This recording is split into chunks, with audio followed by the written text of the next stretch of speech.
ಕಾರ್ಯಕ್ರಮದಲ್ಲಿ ಸ್ವಲ್ಪ ಶಿಸ್ತುವಾಗಿ ನಡ್ಕೊಳ್ಳೋಣ ಎಲ್ಲರೂ ದಯಮಾಡಿ. ಇದೊಂದು ಕಾರ್ಯಕ್ರಮ ಅಭೂತಪೂರ್ವವಾಗಿ ರಾಜ್ಯ ರೈತ ಮೋರ್ಚಾದವರು ನಮ್ಮ ಜಿಲ್ಲೆಗೆ ಈ ಒಂದು ಕಾರ್ಯಕ್ರಮ ನಡೆಸ್ಕೊಳ್ಳೋಕೆ ನಮ್ಗೆ ಅವಕಾಶ ಮಾಡಿಕೊಟ್ಟಿದ್ದಾರೆ. ಎಲ್ಲರೂ ಸಹ ದಯಮಾಡಿ ಶಾಂತ ರೀತಿಯಿಂದ ಇದ್ದು ದಯಮಾಡಿ ಎಲ್ಲರೂ ಸಹ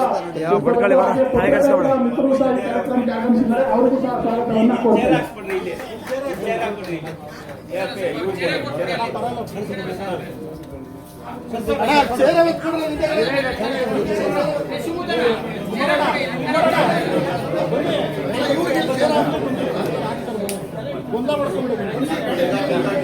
ಕುಮಾರ್ ಬಿಡಿ ಸುಮ್ಮನೆ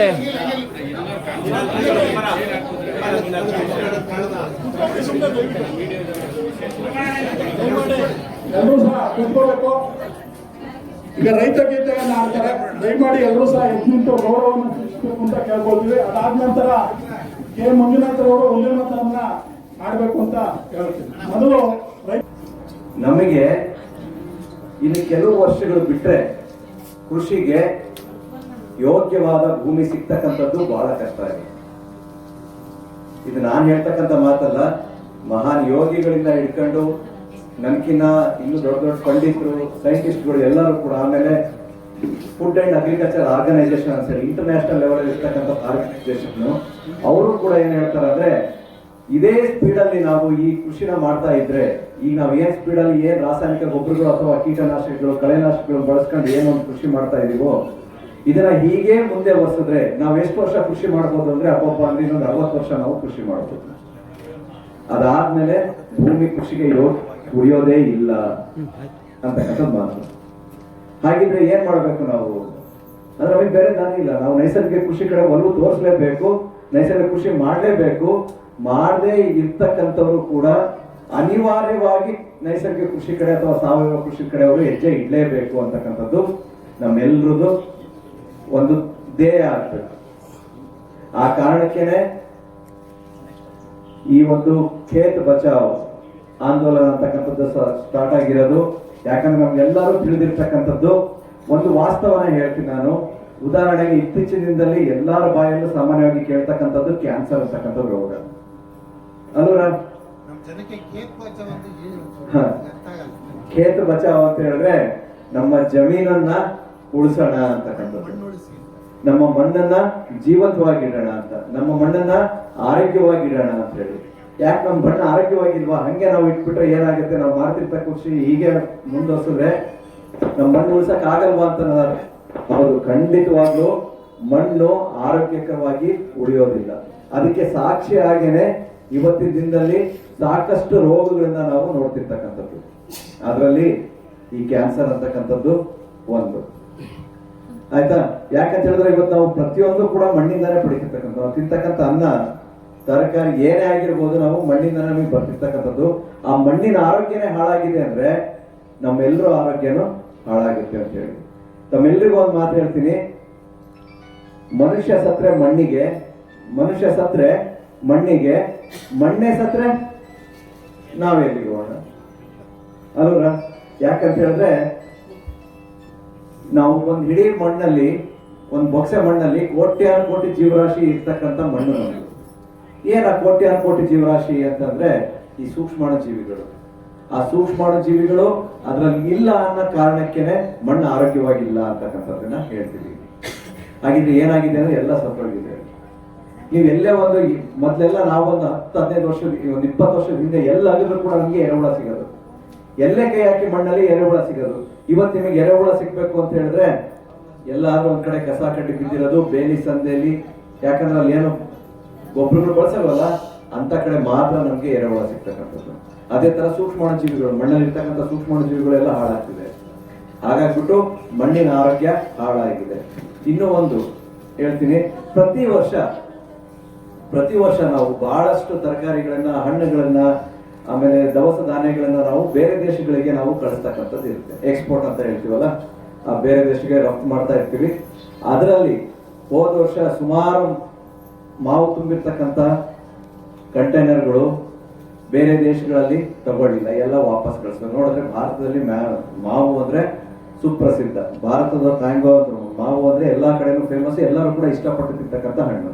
ಆ ಹಣ್ಣುಗಳನ್ನ ವಾಪಸ್ ಕಳಿಸಿದ್ರು. ಯಾಕಂತ ಹೇಳಿದ್ರೆ ಅದರಲ್ಲಿ ಈ ಒಂದು ಕೀಟನಾಶಕದ ಪ್ರಮಾಣ ಕಂಡು ಬಂದಿರ್ತಕ್ಕಂಥದ್ದು. ಅಲ್ಲಿ ತಾಂಡೋಗಿದ್ರು ವಾಪಸ್ ತರಕಾಗ್ದಲೆ ಅಲ್ಲೇ ಸಮುದ್ರದಲ್ಲೇ ಬಿಸಾಕಿದ್ರು. ಈ ತರದ್ದು ಇದೊಂದೇ ವಿಚಾರದಲ್ಲ, ಸಾಕಷ್ಟು ದವಸ ಧಾನ್ಯಗಳಲ್ಲೂ ಕೂಡ ಇದೇ ಪ್ರಾಬ್ಲಮ್ ಆಗ್ತಿದೆ. ಆಮೇಲೆ ಹೆಚ್ಚು ನೀರಾವರಿ ಇರ್ತಕ್ಕಂಥ ಪ್ರದೇಶದಲ್ಲಿ ಇದ್ರದ್ದು ಪ್ರಾಬ್ಲಮ್ ಜಾಸ್ತಿ ಆಗ್ತಿದೆ. ಎಲ್ಲೆಲ್ಲಿ ಜಾಸ್ತಿ ನೀರಾವರಿ ಇದೆಯೋ ಅಲ್ಲೆಲ್ಲಾನು ಕೂಡ ಮಣ್ಣು ಹಾಳಾಗಿದೆ ಅಥವಾ ಮಣ್ಣು ದುರ್ಬಳಕೆ ಆಗಿದೆ ಅಂತಾನೆ ಹೇಳ್ಬೋದು. ವರ್ಷಕ್ಕೆ 3 ಬೆಳೆ 4 ಬೆಳೆ ಬೆಳಿತೀವಿ. ಸಾಕಷ್ಟು ಪ್ರಮಾಣದ ಕೊಟ್ಟಿಗೆ ಗೊಬ್ಬರನ ಅಥವಾ ಸಾವಯವ ಗೊಬ್ಬರನ ಹಾಕೋದಿಲ್ಲ. ಮಾತೆತ್ತಿದ್ರೆ ಯೂರಿಯಾ, DAP. ನಾನು ರೈತರಿಗೆ ಎಲ್ಲರೂ ಕೂಡ ಕೇಳೋದು, ನಿಮಗೆ ಎಷ್ಟು ತರ ಗೊಬ್ಬರ ಗೊತ್ತು ಅಂತ ಹೇಳಿದ್ರೆ ಫಸ್ಟ್ ಹೇಳೋದೆ ಯೂರಿಯಾ, DAP. ಅದ್ ಬಿಟ್ರೆ ಇನ್ನೊಂದು ಯಾವುದೋ ಒಂದು 10, 20, 0, 13 ಇಲ್ಲ 15 ಅಂತಕ್ಕಂಥದ್ದನ್ನ ಸಾಮಾನ್ಯವಾಗಿ ಹೇಳ್ತಾರೆ. ಇವು 3 ಗೊಬ್ಬರಗಳು ಬಿಟ್ರೆ ಬೇರೆ ಗೊತ್ತೇ ಇಲ್ವಾ? ಆಮೇಲೆ ಹೊಲಕ್ಕೆ ಏನಾಗ್ತೀರಾ ಅಂತ ಹೇಳಿದ್ರೆ ಅಷ್ಟೇ, ಕೊಟ್ಟಿಗೆ ಗೊಬ್ಬರ ಅಂತ ಯಾರೂ ಹೇಳೋದಿಲ್ಲ. ತಿಪ್ಪೆ ಗೊಬ್ಬರ, ಕೊಟ್ಟಿಗೆ ಗೊಬ್ಬರ ಅಂತಕ್ಕಂಥದ್ದು ಯಾರು ಹೇಳೋದಿಲ್ಲ. ಎರೆಹುಳು ಗೊಬ್ಬರ ಅಂತ ಯಾರು ಹೇಳೋದಿಲ್ಲ. ಹಸಿರೆಲೆ ಗೊಬ್ಬರ ಅಂತಕ್ಕಂಥದ್ದು ಯಾರು ಹೇಳೋದಿಲ್ಲ. ನೋಡಿ, ನಮ್ಮ ಭೂಮಿಲಿ ನಾವು ಸಾವಯವ ಕೃಷಿ ಮಾಡಬೇಕು. ಈ ರಾಸಾಯನಿಕ ಗೊಬ್ಬರಗಳನ್ನ ಕಡಿಮೆ ಮಾಡಬೇಕು. ಅದನ್ನ ಹೇಗ್ ಮಾಡೋದು ಅಂತ ನಾನೊಂದು 5-10 ನಿಮಿಷದಲ್ಲಿ ಹೇಳ್ಬಿಡ್ತೀನಿ ಸರ್. ಯಾಕಂತ ಹೇಳಿದ್ರೆ ನೋಡಿ, ಈ ಗೊಬ್ಬರಗಳಲ್ಲಿ ಯೂರಿಯಾದಲ್ಲಿ ಏನಿದೆ ಅಂತ ಕೇಳಿದ್ರೆ ಅದರಲ್ಲಿ ಇರ್ತಕ್ಕಂಥದ್ದು ಒಂದೇ ಒಂದು ಪೋಷಕಾಂಶ, ಅದು ಸಾರಜನಕ. DAP ನಲ್ಲಿ ಏನಿದೆ ಅಂತ ಹೇಳಿದ್ರೆ ಅದರಲ್ಲಿ ಸಾರಜನಕ ಮತ್ತೆ ರಂಜಕ. ಸಾರಜನಕ 18%, ರಂಜಕ ಬಂದ್ಬಿಟ್ಟು 46%, ಯೂರಿಯಾದಲ್ಲಿ 46% ಸಾರಜನಕ. ಇವೆರಡೇ ಪೋಷಕಾಂಶಗಳು. ಗಿಡಗಳು ಬೆಳಿಲಿಕ್ಕೆ ಇವೆರಡೇ ಸಾಕ? ಖಂಡಿತವಾಗ್ಲೂ ಇಲ್ಲ. ಸಾರಜನಕ ಅತಿ ಹೆಚ್ಚಿನ ಪ್ರಮಾಣದಲ್ಲಿ ಬೇಕು, ಅದಾದ್ಮೇಲೆ ರಂಜಕ ಬೇಕು, ಪೊಟ್ಯಾಷಿಯಂ ಬೇಕು. ಅದು ಬಿಟ್ಟು ಇನ್ನೂ ಲಘು ಪೋಷಕಾಂಶಗಳು ಬಹಳಷ್ಟು ಇದಾವೆ, ಅದು ಬೇಕು. ಆಮೇಲೆ ನಾವು ಸಾವಯವ ಕೃಷಿ ಮಾಡ್ತೀನಿ, ನೈಸರ್ಗಿಕ ಕೃಷಿ ಮಾಡ್ತೀನಿ ಅಥವಾ ಬೆಳೆ ಬೆಳಿತೀನಿ ಅಂದ್ರೆ ಮಣ್ಣಲ್ಲಿ ಸಾವಯವ ಇಂಗಾಲದ ಪ್ರಮಾಣ ಕೂಡ ಜಾಸ್ತಿ ಆಗಬೇಕು. ಇಲ್ಲ ಅಂತ ಹೇಳಿದ್ರೆ ಕೃಷಿ ಮಾಡ್ಲಿಕ್ಕೆ ಆ ಭೂಮಿ ಯೋಗ್ಯ ಅಲ್ಲ ಅಂತ. ನೈಸರ್ಗಿಕ ಕೃಷಿಯ ಮೂಲ ಉದ್ದೇಶನೇ ಮಣ್ಣಲ್ಲಿ ಸಾವಯವ ಅಂಶ ಜಾಸ್ತಿ ಮಾಡಬೇಕು. ಮಣ್ಣಲ್ಲಿ ಸಾವಯವ ಅಂಶ ಜಾಸ್ತಿ ಆಯ್ತು ಅಂದ್ರೆ ಆಟೋಮೆಟಿಕ್ ಆಗಿ ತನ್ನಷ್ಟಕ್ಕೆ ತಾನೇ ಈ ಒಂದು ಸೂಕ್ಷ್ಮಾಣು ಜೀವಿಗಳು ಜಾಸ್ತಿ ಆಗುತ್ತೆ. ಈ ಸೂಕ್ಷ್ಮಾಣು ಜೀವಿಗಳು ಜಾಸ್ತಿ ಆಯ್ತು ಅಂದ್ರೆ ಮಣ್ಣಲ್ಲಿ 17 ಗಿಡಗಳು ಬೆಳಿಲಿಕ್ಕೆ ಬೇಕಾಗಿರ್ತಕ್ಕಂಥ 17 ಪೋಷಕಾಂಶಗಳು ಲಭಿಸ್ತಕ್ಕಂಥದ್ದಾಗುತ್ತೆ. ಈ 17ರಲ್ಲಿ ಒಂದು ಕಡಿಮೆ ಆದ್ರೂ ಕೂಡ ಗಿಡ ಬೆಳವಣಿಗೆ ಆಗೋದಿಲ್ಲ. ಬರೇ ಸಾರಜನಕ ಒಂದೇ ಹಾಕಿದ್ರೆ ಗಿಡ ಬೆಳವಣಿಗೆ ಆಗುತ್ತಾ? ಆಗೋದಿಲ್ಲ. ಆಮೇಲೆ ನೀವು ಯೂರಿಯಾ ಗೊಬ್ಬರ, DAP ಎಷ್ಟೇ ಹಾಕಿ ಮಣ್ಣಿಗೆ, ಅದು ಬಂದ್ಬಿಟ್ಟು ಗಿಡಗಳಿಗೆ ಸಂಪೂರ್ಣ ಪ್ರಮಾಣದಲ್ಲಿ ಸಿಗೋದಿಲ್ಲ. ಗಿಡಗಳು ಎಷ್ಟು ಬೇಕೋ ಅಷ್ಟು ಬಳಸ್ಕೊಂಡು ಮಿಕ್ಕಿದ್ದೆಲ್ಲ ವೇಸ್ಟ್ ಆಗಿ ಹೋಗುತ್ತೆ. ಅದು ನಮ್ಮ ಕೆರೆ ಕಟ್ಟೆ ಸೇರ್ಕೊಳ್ಳುತ್ತೆ. ಅದ್ರಲ್ಲಿ ಬಂದ್ಬಿಟ್ಟು ಸಾರಜನಕದ ಅಂಶ ಜಾಸ್ತಿ ಆಗ್ಬಿಟ್ಟು ಅಲ್ಲಿರ್ತಕ್ಕಂಥ ಜೀವರಾಶಿ ಹಾಳಾಗುತ್ತೆ, ಮಣ್ಣಲ್ಲಿ ಆಳಕ್ಕೆ ಇಳಿದೋಗ್ಬಿಡುತ್ತೆ. ಹಾಗಿದ್ರೆ ನಾವು ಹಾಕ್ತಿರ್ತಕ್ಕಂಥದ್ದು ವೇಸ್ಟ್ ಆಗ್ತಿದೆ. ಹಾಗಾಗ್ಬಿಟ್ಟು ಇವನ್ನ ಬಳಕೆನ ಕಡಿಮೆ ಮಾಡಬೇಕು ಅಂತಾನೆ ಈ ಖೇತ್ ಬಚಾವ್, ಬಳೆ ಗೊಬ್ಬರಗಳೆಲ್ಲ, ಕಳೆನಾಶಕ, ಕೀಟನಾಶಕ ಇವನು ಕೂಡ ಕಡಿಮೆ ಬಳಸಬೇಕು ಅಂತ. ಹಾಗೆ ಮಣ್ಣು ಫಲವತ್ತಾಯ್ತು ಅಂದ್ರೆ ಆಟೋಮೆಟಿಕ್ ಆಗಿ ರೋಗ, ಕೀಟದ ಬಾಧೆ 100% ಕಡಿಮೆ ಆಗುತ್ತೆ. ಯಾಕೆ ನಮ್ಗೆಲ್ಲ ಗೊತ್ತಿದೆ, ಇಂಗ್ಲಿಷ್ ಅಲ್ಲಿ ಒಂದು prevention is better than cure ಅಂತ. ಅಂದ್ರೆ ರೋಗ ಬರೋದಕ್ಕಿಂತ ಮುಂಚೆ ನಾವು ಒಂದು ಚೂರು ನಮ್ಮನ್ನು ನಾವು ಸಕ್ರಿಯ ಮಾಡ್ಕೊಂಡ್ರೆ, ನಮ್ಮನ್ನು ನಾವು ತಿಳುವಳಿಕೆ ಪಡ್ಕೊಂಡ್ಬಿಟ್ರೆ ಈ ರೋಗ ಮತ್ತೆ ಕೀಟದ ಬಾಧೆಯಿಂದ ನಾವು ದೂರ ಇರ್ಬೋದು. ನಾವು ಹೆಲ್ತಿ ಆಗಿದ್ರೆ ಸಾಕು, ಪಕ್ಕದಲ್ಲಿ ಕೊರೋನಾ ಬಂದವರಿದ್ರು ಕೂಡ ನಮ್ಗೆ ಆ ಕಾಯಿಲೆ ಬರೋದಿಲ್ಲ. ನಿಜನಾ? ನಮ್ಮ ಆರೋಗ್ಯ ಚೆನ್ನಾಗಿತ್ತು ಅಂದ್ರೆ, ನಮ್ಮಲ್ಲಿ ಒಂದು ಇಮ್ಯುನಿಟಿ ಪವರ್ ಇತ್ತು ಅಂದ್ರೆ ಅದು ಬರೋದಿಲ್ಲ. ಬೇರೆ ಯಾವ ರೋಗಗಳು ಬರೋದಿಲ್ಲ. 4 ಜನ ನೆಗಡೆ ಬಂದಿರೋ ಮಧ್ಯೆ ಕೂತ್ಕೊಂಡು ಬಂದ್ರು ಕೂಡ ಅವ್ನಿಗೆ ಏನು ಬರಲ್ಲ ಕಣ, ಅವ್ನು ಬಹಳ ಗಟ್ಟಿ ಅಂತ ಹೇಳ್ತಾರೆ. ನಿಜ ಅಲ್ವ? ಯಾಕಂತ ಹೇಳಿದ್ರೆ ಅಷ್ಟೊಂದು ಆರೋಗ್ಯ, ಅಷ್ಟೊಂದು ಇಮ್ಯುನಿಟಿ ಪವರ್ ಅವನಿಗೆ ಇರುತ್ತೆ. ಅದೇ ತರ ಗಿಡಗಳಿಗೆ ಯಾವಾಗ ಮಣ್ಣಲ್ಲಿ ಸಾವಯವ ಅಂಶ ಜಾಸ್ತಿ ಆಗುತ್ತೋ ಅವಾಗ ಆಟೋಮೆಟಿಕ್ ಆಗಿ ಒಂದು ಇಮ್ಯುನಿಟಿ ಪವರ್, ಗಿಡಗಳಿಗೆ ರೆಸಿಸ್ಟೆನ್ಸ್ ಪವರ್ ಬಂದ್ಬಿಡುತ್ತೆ. ಕೀಟ ರೋಗದ ಬಾಧೆ ಕಡಿಮೆ ಆಗುತ್ತೆ. ಆಮೇಲೆ ನೋಡಿ, ನೀವು ಯೂರಿಯಾ ಹಾಕಿ ಬಂದಿದ್ದೀನೇ ಗಿಡಗಳು ಹಸಿರು ಕಾಣಿಸುತ್ತೆ, ಡೌಟೇ ಇಲ್ಲ. ಅದೇ ತರ ಅದು ಗಟ್ಟಿಗೆ ಬರೋದಿಲ್ಲ, ಗಿಡ ತೆಳ್ಳಗಾಗ್ಬಿಡುತ್ತೆ. ಜೋರಾಗಿ ಗಾಳಿ ಬೀಸಿದ್ರೆ ಬಿದ್ದೋಗುತ್ತೆ. ಆಮೇಲೆ ಅದು ಯಾವಾಗ ಅದು ವೀಕ್ ಆಯ್ತು ಅಂದಾಗ ಅದು ರೋಗನ ತನ್ನ ಹತ್ರ ಕರೆಯುತ್ತೆ, ಕೀಟಗಳು ತನ್ನ ಹತ್ರ ಸೆಳೆಯುತ್ತೆ. ಯಾಕಂದ್ರೆ ನಾವು ಈಗ ಒಂದು ತಟ್ಟೆಯಲ್ಲಿ ಊಟ ಇತ್ತು, ಮದುವೆ ಊಟಕ್ಕೆ ಹೋದಾಗ ಸುಮಾರು ಪದಾರ್ಥ ಇಟ್ಟಿರ್ತಾರೆ. ನಮಗೆ ಇಷ್ಟ ಆಗೋದೇನಂತ ಹೇಳಿದ್ರೆ ಸಿಹಿ. ಮತ್ತು ಫಸ್ಟ್ ಸಿಹಿಗೆ ಕೈ ಹಾಕೋದು. ಶುಗರ್ ಇತ್ತು ಅಂದ್ರೂ ಕೂಡ ಗೊತ್ತಿಲ್ಲದಂಗೆ ಒಂಚೂರು ಅದು ತಿನ್ಬೇಡ ಅಂತ ಹೇಳಿ ಕೈ ಹಾಕ್ಬಿಡ್ತೀವಿ. ನಿಜನಾ? ಅದೇ ತರ ಈ ಕೀಟ ಮತ್ತೆ ರೋಗದ ಬಾಧೆ ಎಲ್ಲಿ ಬರುತ್ತೆ ಅಂತ ಹೇಳಿದ್ರೆ, ಈ ಗೊಬ್ಬರಗಳನ್ನ ಎಲ್ಲಿ ಸದ್ಬಳಕೆ ಮಾಡಿದ್ವೋ ಅಲ್ಲಿ ಗಿಡಗಳು ವೀಕ್ ಆಗಿರುತ್ತೆ, ಹಸಿರಾಗಿ ಕಾಣಿಸ್ತಿರುತ್ತೆ, ಅಲ್ಲಿ ಬಂದು ರೋಗ ಮತ್ತೆ ಕೀಟದ ಬಾಧೆ ಆಗುತ್ತೆ.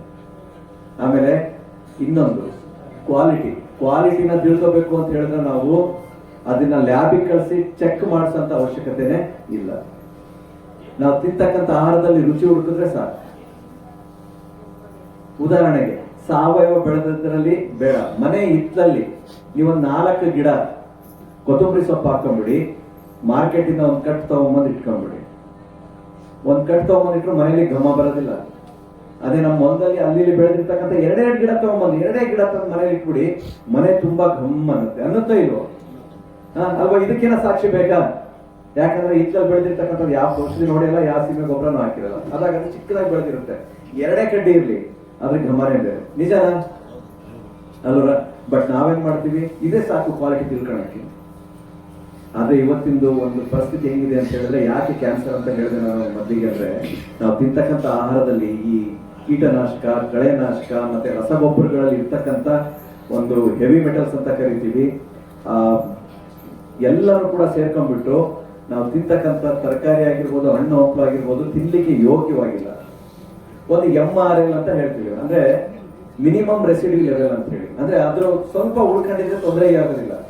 ಆದ್ರೆ ಅದು ಇವತ್ತಿನ ಮಟ್ಟಕ್ಕೆ ನೀವೆಲ್ಲೇ ಚೆಕ್ ಮಾಡಿ, ಆ ಮಿನಿಮಮ್ ರೆಸಿಡ್ಯೂ ಲೆವೆಲ್ ದಾಟಿ ಅದು ನಮಗೆ ರೋಗ ತರ್ತಕ್ಕಂಥ ಒಂದು ಮನುಷ್ಯನಿಗೆ ಡ್ಯಾಮೇಜ್ ಮಾಡ್ತಕ್ಕಂಥದ್ದು ಲೆವೆಲಿಗೆ ಬಂದು ನಿಂತಿದೆ ಅಲ್ವರ? ಆಮೇಲೆ ಅತಿ ಹೆಚ್ಚು ಇತ್ತೀಚಿನ ದಿನದಲ್ಲಿ ಕ್ಯಾನ್ಸರ್ ಪೇಷಂಟ್ಗಳು ಯಾವುದರಿಂದ ಬರ್ತಾ ಇದೆ ಅಂತ ಸಮೀಕ್ಷೆ ಮಾಡಿದಾಗ, ಇವತ್ತಿನ ಒಂದು ಆಹಾರ ಪದ್ಧತಿಯಿಂದ ದಯವಿಟ್ಟು ನಾವೆಲ್ಲ ಉಳಿಬೇಕು, ಮನುಕುಲ ಉಳಿಬೇಕು ಅಂತ ಹೇಳಿದ್ರೆ ನಾವು ಸಾವಯವ ಕೃಷಿ ಕಡೆ ಗಮನ ಹರಿಸಲೇಬೇಕು. ಮಣ್ಣನ್ನ ಜೀವಂತವಾಗಿಡಬೇಕು, ಮತ್ತೆ ನಾವು ಕೂಡ ಜೀವಂತವಾಗಿರ್ಬೇಕು. ಆ ಕಾರಣಕ್ಕೆ ನಾವೆಲ್ಲರೂ ಕೂಡ ಸಾವಯವ ಕೃಷಿ ಅಥವಾ ನೈಸರ್ಗಿಕ ಕೃಷಿ ಅಂತ ಏನ್ ಅನ್ಸ್ಕೊಳುತ್ತೋ ಅದ್ರ ಕಡೆ ಒಂದ್ ಹೆಜ್ಜೆ ಇಡೋಣ. ಅದನ್ನ ನಾವು ನಮ್ಮ ಗೋಗಳ ಪಾಲನೆ ಮುಖಾಂತರ, ಒಂದನೇದು. ಎರಡನೇದು, ಒಂದು ಒಳ್ಳೆ ಕೃಷಿ ಪದ್ಧತಿನ ನೋಡಿ. ನಾವು ಮಿನಿಮಮ್ ಆದ್ರೂ ಕೂಡ 2 ಬೆಳೆ ಬೆಳೀತಾ ಇದ್ವಿ. ಇವತ್ತೆಲ್ಲ 2 ಬೆಳೆ ಪದ್ಧತಿನ ಬಿಟ್ಬಿಟ್ಟಿದ್ವಿ. 1 ಬೆಳೆ. ಎಲ್ಲಿ ನೀರಾವರಿ ಇದೆಯೋ ಅಲ್ಲಿ ಒಂದು ತೋಟಗಾರಿಕೆ ಬೆಳೆಗಳು, ತರಕಾರಿ ಬೆಳೆಗಳು ಮಾಡ್ಕೊಂತಾರೆ. ಎಲ್ಲಿ ಮಳೆಯಾಶ್ರಯ ಪ್ರದೇಶದಲ್ಲಿ ಇದೆಯೋ ಒಂದೇ ರಾಗಿ ಒಂದು ಬಿಟ್ರೆ, ಅಥವಾ ಯಾವ್ದಾದ್ರು 1 ಬೆಳೆ ಬಿಟ್ರೆ 2ನೇ ಬೆಳೆಗೆ ನಾವು ಕೈ ಹಾಕೋದಿಲ್ಲ. ಮಾಗಿ ಉಳುಮೆ ಅಂತಕ್ಕಂಥದ್ದನ್ನ ಮತ್ತೆ ಬಿಟ್ಟಿದೀವಿ ಅಲ್ವರ? ಮಾಗಿ ಉಳುಮೆ ನೀರನ್ನ ಹಿಡಿದಿರ್ತಕ್ಕಂಥ ಅಂಶ ಜಾಸ್ತಿ ಮಾಡುತ್ತೆ, ರೋಗ ಕೀಟದ ಬಾಧೆ ಕಡಿಮೆ ಮಾಡುತ್ತೆ, ಕಳೆಗಳನ್ನ ಕಡಿಮೆ ಮಾಡುತ್ತೆ. ಬಿದ್ದಿರೋ ಮಳೆ ಹರಿದು ಬೇರೆ ಕಡೆ ಹೋಗ್ದಂಗೆ ಅಲ್ಲೇ ಹಿಂಕಾಣುತ್ತೆ. ಶ್ರೀಮಂತ ಹಾಕ ಗೊಬ್ಬರ, ಬಡವನ್ ಮಾಗಿ ಉಳ್ಮೆ, 2 ಒಂದೇ ಸಮ ಅಂತೆ. ಇದು ನಾನು ಹೇಳೋದಲ್ಲ, ಹಿರಿಯರು ಬಹಳಷ್ಟು ಜನ ನಾಟುಡಿಗಳ ತರ ಹೇಳಿರ್ತಕ್ಕಂಥ ಮಾತು. ಶ್ರೀಮಂತನ ಗೊಬ್ಬರ ರೈತನ ಮಾಗಿ ಉಳ್ಮೆ ಸಮ ಅಂತ ಹೇಳಿ, ಅಂದ್ರೆ ಅಷ್ಟು ಅನುಕೂಲ ಆಗುತ್ತೆ ನಮ್ಗೆ ಅಂತ ಹೇಳಿ. ಇನ್ನು ಮುಂದೆ ಅದಾದ್ಮೇಲೆ ಒಂದು ಹಸಿರೆಲೆ ಗೊಬ್ಬರಗಳು, ಅಲಸಂದೆ, ಹೆಸರು, ಉದ್ದು ಇವನ್ ಬೆಳೆಯೋಣ. ನೋಡಿ, ವಾತಾವರಣದಲ್ಲಿ 78% ಸಾರಜನಕ ಇದೆ. ಅದನ್ನ ಮಣ್ಣಿಗೆ ಸೇರಿಸ್ತಕ್ಕಂಥ ಕೆಲಸನ ಈ ಗಿಡಗಳೇ ಮಾಡೋದು. ಪ್ರತಿ ವರ್ಷಕ್ಕೆ ಏನಿಲ್ಲ ಅಂದ್ರೂ ಕೂಡ ಈ ಹಸಿರೆಲೆ ಗೊಬ್ಬರಗಳನ್ನ ಬಳಸೋದ್ರಿಂದ 1 ಎಕರೆಗೆ 10 kg-ಯಿಂದ 40 kg ವರೆಗೂ ನಾವು ಸಾರಜನಕನ ಭೂಮಿಗೆ ಸೇರಿಸಬಹುದು. ಅದೇ ತರ ಅದು ಎಲೆಗಳು, ಅದ್ರ ಬೇರುಗಳು, ಆ ಬೇರುಗಳಲ್ಲಿ ಇರ್ತಕ್ಕಂಥ ಒಂದು ಸಾರಜನಕದ ಗಂಟುಗಳು. ನೀವೊಂದು ತೊಗರಿ ಗಿಡ ಕಿತ್ತು ನೋಡಿ, ಅದರಲ್ಲಿ ಚಿಕ್ಕ ಚಿಕ್ಕ ಚಿಕ್ಕ ಚಿಕ್ಕ ಬೇರುಗಳು, ಗಂಟುಗಳಿರುತ್ತೆ, ಅದು ಸಾರಜನಕದ ಗಂಟುಗಳು. ವಾತಾವರಣದಲ್ಲಿ ಇರ್ತಕ್ಕಂಥ ಸಾರಜನಕನ ಹೀರಿ ಭೂಮಿಗೆ ಸೇರಿಸ್ತಕ್ಕಂಥ ಕೆಲಸ ಮಾಡುತ್ತೆ. ಮಣ್ಣು ಹಗರ ಆಗುತ್ತೆ, ಮಣ್ಣಲ್ಲಿ ಸಾವಯವಾಂಶ ಜಾಸ್ತಿ ಆಗುತ್ತೆ. ಆಮೇಲೆ ಇನ್ನೊಂದು, ಬೆಳೆ ವೈವಿಧ್ಯತೆ ಅಂತಕ್ಕಂಥದ್ದನ್ನ ನಾವು ಕಳ್ಕೊಂತ ಇದ್ದೀವಿ. ಬೆಳೆ ವೈವಿಧ್ಯತೆ ಅಂತಕ್ಕಂಥ ಕಳ್ಕೊಂಡ್ಬಿಟ್ಟಿದೀವಿ. ಆ ಬೆಳೆ ವೈವಿಧ್ಯತೆ ನಾವು ಮತ್ತೆ ಬರಬೇಕು ಅಂತ ಹೇಳಿದ್ರೆ ನಾವು ಅಕ್ಕಡಿ ಬೆಳೆಗಳು, ಅಂತರ್ ಬೆಳೆಗಳು ಇವನ್ನೆಲ್ಲ ಮಾಡಿದ್ರೆ, ಆಮೇಲೆ ಬದುಗಳಲ್ಲಿ ಸುತ್ತ ಒಂದು ಚೆಂಡು ಹೂವಿನ ಗಿಡಗಳನ್ನ ಹಾಕೋಣದ ಮುಖಾಂತರ ಅದು ಏನಾಗುತ್ತೆ, ಜೇನುನೊಣಗಳನ್ನ ಆಕರ್ಷಿಸುತ್ತೆ. ಹೂವಿನ ಗಿಡಗಳು ಎಷ್ಟಾಗುತ್ತೆ ಅಷ್ಟು. ನೋಡಿ, ರಾಗಿಲಿ ಉಚ್ಚೆಳ್ಳು ಅಥವಾ ಅವರೇನೋ ನಾವು ಸರ್ವೇ ಸಾಮಾನ್ಯವಾಗಿ ಹಾಕ್ತಿದ್ವಿ. ಇವತ್ತೆಲ್ಲಾದ್ರೂ ಸಿಗುತ್ತಾ ನಮ್ಗೆ? ಅಕ್ಕಡಿ ಬೆಳೆ ನೋಡ್ಲಿಕ್ಕೆ ಸಿಗೋದಿಲ್ಲ. ನೋಡಿದ್ರೆ ಫೋಟೋ ತಕ್ಕಂತ ಪರಿಸ್ಥಿತಿ ಬಂದಿದೆ. ಆ ಕಾರಣಕ್ಕೆ ನಾವೆಲ್ಲರೂ ಕೂಡ ಸಾವಯವ ಕೃಷಿ, ನೈಸರ್ಗಿಕ ಕೃಷಿಯಲ್ಲಿ ಸಾಕಷ್ಟು ಪದ್ಧತಿಗಳಿದೆ. ಆದ್ರೆ ರೈತರು ತಮ್ಮದೇ ಆದಂತ ಪದ್ಧತಿನ ಮಾಡ್ಕೋಬಹುದು. ಯಾಕಂದ್ರೆ ರೈತನಿಗಿಂತ ಮಿಗಿಲಾದ ಯೋಗಿ ಇನ್ನೊಬ್ಬ ಇಲ್ಲ. ಯೋಗಿ ಅಂತ ಹೇಳಿದ್ರೆ ಸರ್ವಶ್ರೇಷ್ಠ ಜ್ಞಾನಿ ಅಂತ ಹೇಳಿ. ಯೋಗಿ ಅಂದ್ರೆ ಸರ್ವಶ್ರೇಷ್ಠ ಜ್ಞಾನಿ. ನಮಗೆ ಯೋಗಿಗಳು ಅಂದ್ರೆ ನಾವು ಹಿಮಾಲಯದಲ್ಲಿ ಇರ್ತಕ್ಕಂಥವ್ರು, ತಪಸ್ ಮಾಡ್ತಕ್ಕಂಥವ್ರು ಅಂತ ಹೇಳ್ತೀವಿ. ಯಾಕಂದ್ರೆ ಅವರು ಸಂಪೂರ್ಣವಾದ ಜ್ಞಾನನ ಪಡೆದಿರ್ತಾರೆ. ನಮ್ಮ ಪ್ರತಿಯೊಬ್ಬ ರೈತನು ಕೂಡ ಸಂಪೂರ್ಣ ಜ್ಞಾನ ಪಡೆದಿರ್ತಾನೆ, ಕೃಷಿ ಬಗ್ಗೆ ಸಂಪೂರ್ಣ ಜ್ಞಾನ ಪಡೆದಿರ್ತಾನೆ. ಅವನಿಗೆ ಅನುಕೂಲ ಆಗುವ ತರ ಅವನು ನೈಸರ್ಗಿಕ ಕೃಷಿನ ಮಾಡಬಹುದು. ಅಕಸ್ಮಾತ್ ಗೊತ್ತಾಗಿಲ್ಲ ಅಂತ ಹೇಳಿದ್ರು ಕೂಡ ಇನ್ನೊಬ್ಬ ರೈತರ ಹತ್ರ ಕೇಳ್ಕೋಬಹುದು, ಅಥವಾ ನಾವು ಕೂಡ ತಯಾರಿರ್ತೀವಿ ನೈಸರ್ಗಿಕ ಕೃಷಿ ಬಗ್ಗೆ ಅಥವಾ ಸಾವಯವ ಕೃಷಿ ಬಗ್ಗೆ ಎಷ್ಟೊತ್ತಾದ್ರೂ ಮಾತಾಡ್ತಾ ಚರ್ಚೆ ಮಾಡಬಹುದು. ಆದ್ರೆ ಈಗ ವೇದಿಕೆ ಕಾರ್ಯಕ್ರಮ ಇರೋದ್ರಿಂದ ನನ್ನ ಮಾತನ್ನ ಇಲ್ಲಿ ಮುಗಿಸ್ತೀನಿ. ನನಗೆ ಮಾತಾಡ್ಲಿಕ್ಕೆ ಅವಕಾಶ ಮಾಡಿಕೊಟ್ಟ ತಮ್ಮೆಲ್ಲರಿಗೂ ಕೂಡ ನಾನು ಧನ್ಯವಾದಗಳು. ಈಗ ವೇದಿಕೆಗೆ ಶ್ರೀಯುತ ಮನೋಹರ್ ಅವರು ಬಂದಿದ್ದಾರೆ. ಅವರು ಇಂಡಿಯಾ ಇಂಡಿಗೋ ಕೇಂದ್ರದಲ್ಲಿ ಕೆಲಸ ಮಾಡ್ತಿದ್ದಾರೆ. ಅವರ ವೇದಿಕೆಗೆ ಸ್ವಾಗತವನ್ನು ಮಾಡ್ತೀವಿ. ಈಗ ಶ್ರೀಯುತ ಶಿವರುದ್ರಯ್ಯನವರು ತಮ್ಮ ಅನಿಸಿಕೆಯನ್ನ ಅವರು ನೈಸರ್ಗಿಕ ಕೃಷಿ ಬಗ್ಗೆ ಮಾತಾಡ್ತಾರೆ. ಅದೇ ರೀತಿ ದೇಸಿ ತಳಿಗಳು ಮತ್ತು ಅದರ ಬಳಸುವ ಬಗ್ಗೆ ಅಥವಾ ಬೆಳೆಸುವ ಬಗ್ಗೆ ವೇದಿಕೆ ಮೇಲಿರುವಂತ ನನ್ನ ಮಿತ್ರರು, ಆತ್ಮೀಯರಾದಂಥ ರುದ್ರೇಶ್ ಅವರೇ, ಎಲ್ಲ ಹಿರಿಯರೇ, ಇರೋರ ಹೆಸರು ಹೇಳ್ತಾ ಹೋದ್ರೆ ನನ್ನ ಸಮಯ ತುಂಡಾಗೋಗುತ್ತೆ. ಕೊಟ್ಟಿರೋದು 5 ನಿಮಿಷ. ನಾನು ವೀರಭದ್ರಣ್ಣವರು ಮತ್ತು ಸರಿ ಹೇಳಿದ ತರ ಏನು ಹೇಳಕ್ ಹೋಗೋದಿಲ್ಲ. ನಾನು ಮಾಡಿರೋ ತೋಟ ಮತ್ತು ನನ್ನ ಹಿರಿಯರು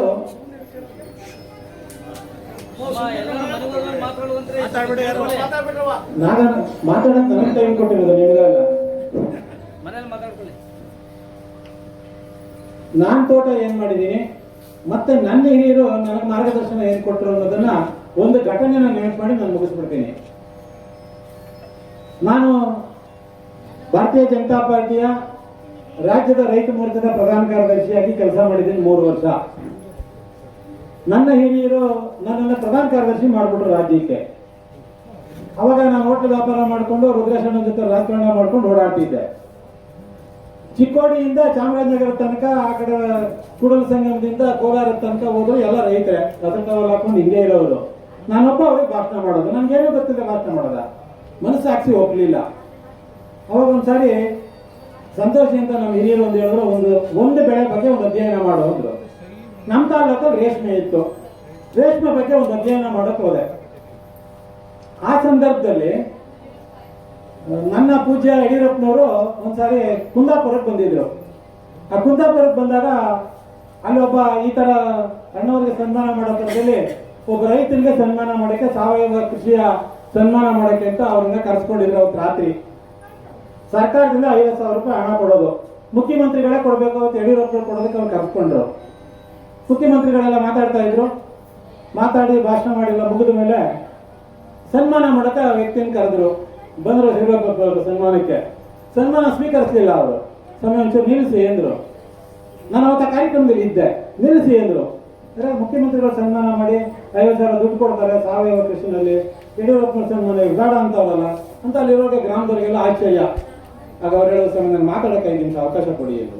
ಆಯ್ತು ಮಾತಾಡಪ್ಪ ಅಂತ ಮೈ ಕೊಟ್ಬಿಟ್ರು. ಅವ್ರು ಮಾತಾಡ್ತಾ ಹೇಳಿದ್ರು, ಸ್ವಾಮಿ ನಂದು 3 ಎಕರೆ ಜಮೀನು ಇತ್ತಿಲ್ಲಿ.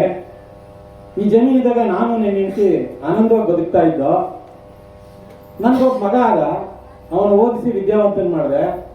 ಆ ಮಗನ್ನ ಹೆಗಲ ಮೇಲೆ ಕೂರಿಸ್ಕೊಂಡು, ಈ ಮರದ ಕೆಳಗೆ ತಿಂತಾ ಇದ್ದಂತ ಮಾವನ ತಿನ್ನಿಸ್ಕೊಂಡು, ಮನೆ ಮುಂದೆ ಹರಿತಾ ಇದ್ದಂತ ನೀರಲ್ಲಿ ನೀರು ಕುಡಿಸ್ಕೊಂಡು, ಹಸುನಲ್ಲಿ ಅಲ್ಲೇ ಹಾಲು ಕರೆದು ಬಿಸಿ ಹಾಲು ಕೊಟ್ಕೊಂಡು, ನನ್ನನ್ನು ಕಾಯೋಕ್ಕೋಸ್ಕರ ಒಂದು ನಾಯಿ ಇಟ್ಕೊಂಡಿದ್ದೆ.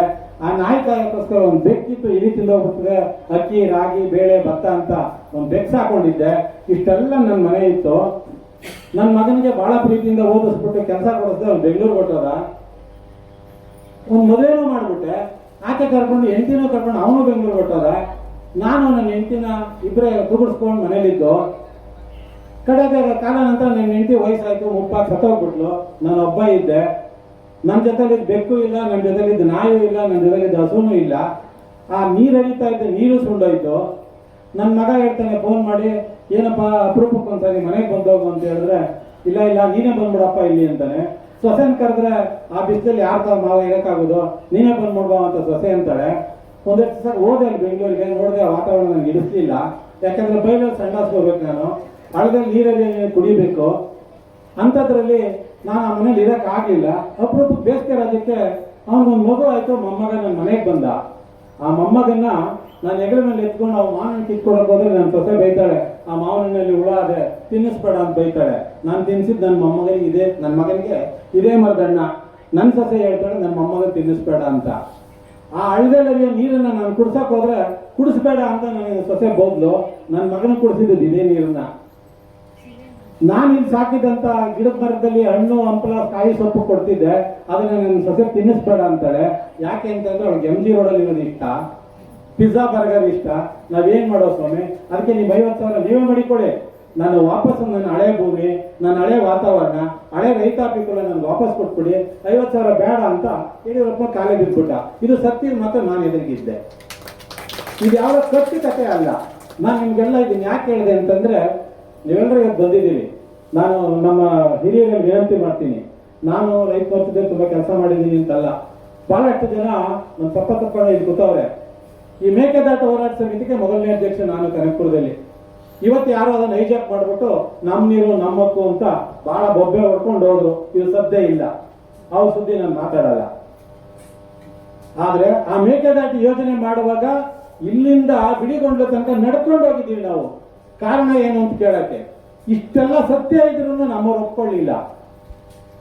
ಆದ್ರಿಂದ ನಾನು ನಮ್ಮಲ್ಲಿ ವಿನಂತಿ ಮಾಡ್ತೀನಿ, ನೀವು ಇಲ್ಲಿ ಬನ್ನಿ. ಲಗ್ನ ಫ್ಯಾಕ್ಟ್ರಿ ಅಂತ ಒಂದಿದೆ ನಮ್ಮ ತಾಲೂಕಿನ. 10,000 ಜನ ಹೆಣ್ಣು ಮಕ್ಕಳು ಕೆಲಸಕ್ಕೆ ಹೋಗ್ತಾರೆ. ಗಂಡನ್ಗೆ ಯಾರು ಅನ್ನ ಮಾಡ್ಕೊಡೋರು? ಸಿಗ ಕೊಡೈತವನ್ನೇ ಯಾರು ಅನ್ನ ಮಾಡ್ಕೊಡೋರು ಯಾರು? ಮೊದಲು ಈಗ ಅಣ್ಣ ಹೇಳ್ತಾ ಇದ್ರು, ನಮ್ಮ ಮನೆ ಅಕ್ಕದ ಮೇಲೆ ಬಂದ್ರೆ ಒಂದು 10 ಮಡಕೆಗಳು ಜೋಡಿಸಿರೋರು. ಒಂದರಲ್ಲಿ ಅವರೆಕಾಳು, ತೊಗರಿಕಾಳು, ಹುಚ್ಚೆಳ್ಳು, ಎಳ್ಳು, ಸಾಸಿವೆ, ನವಣೆ ಪ್ರತಿಯೊಂದು ಜೋಡಿಸಿಟ್ಟಿರೋರು.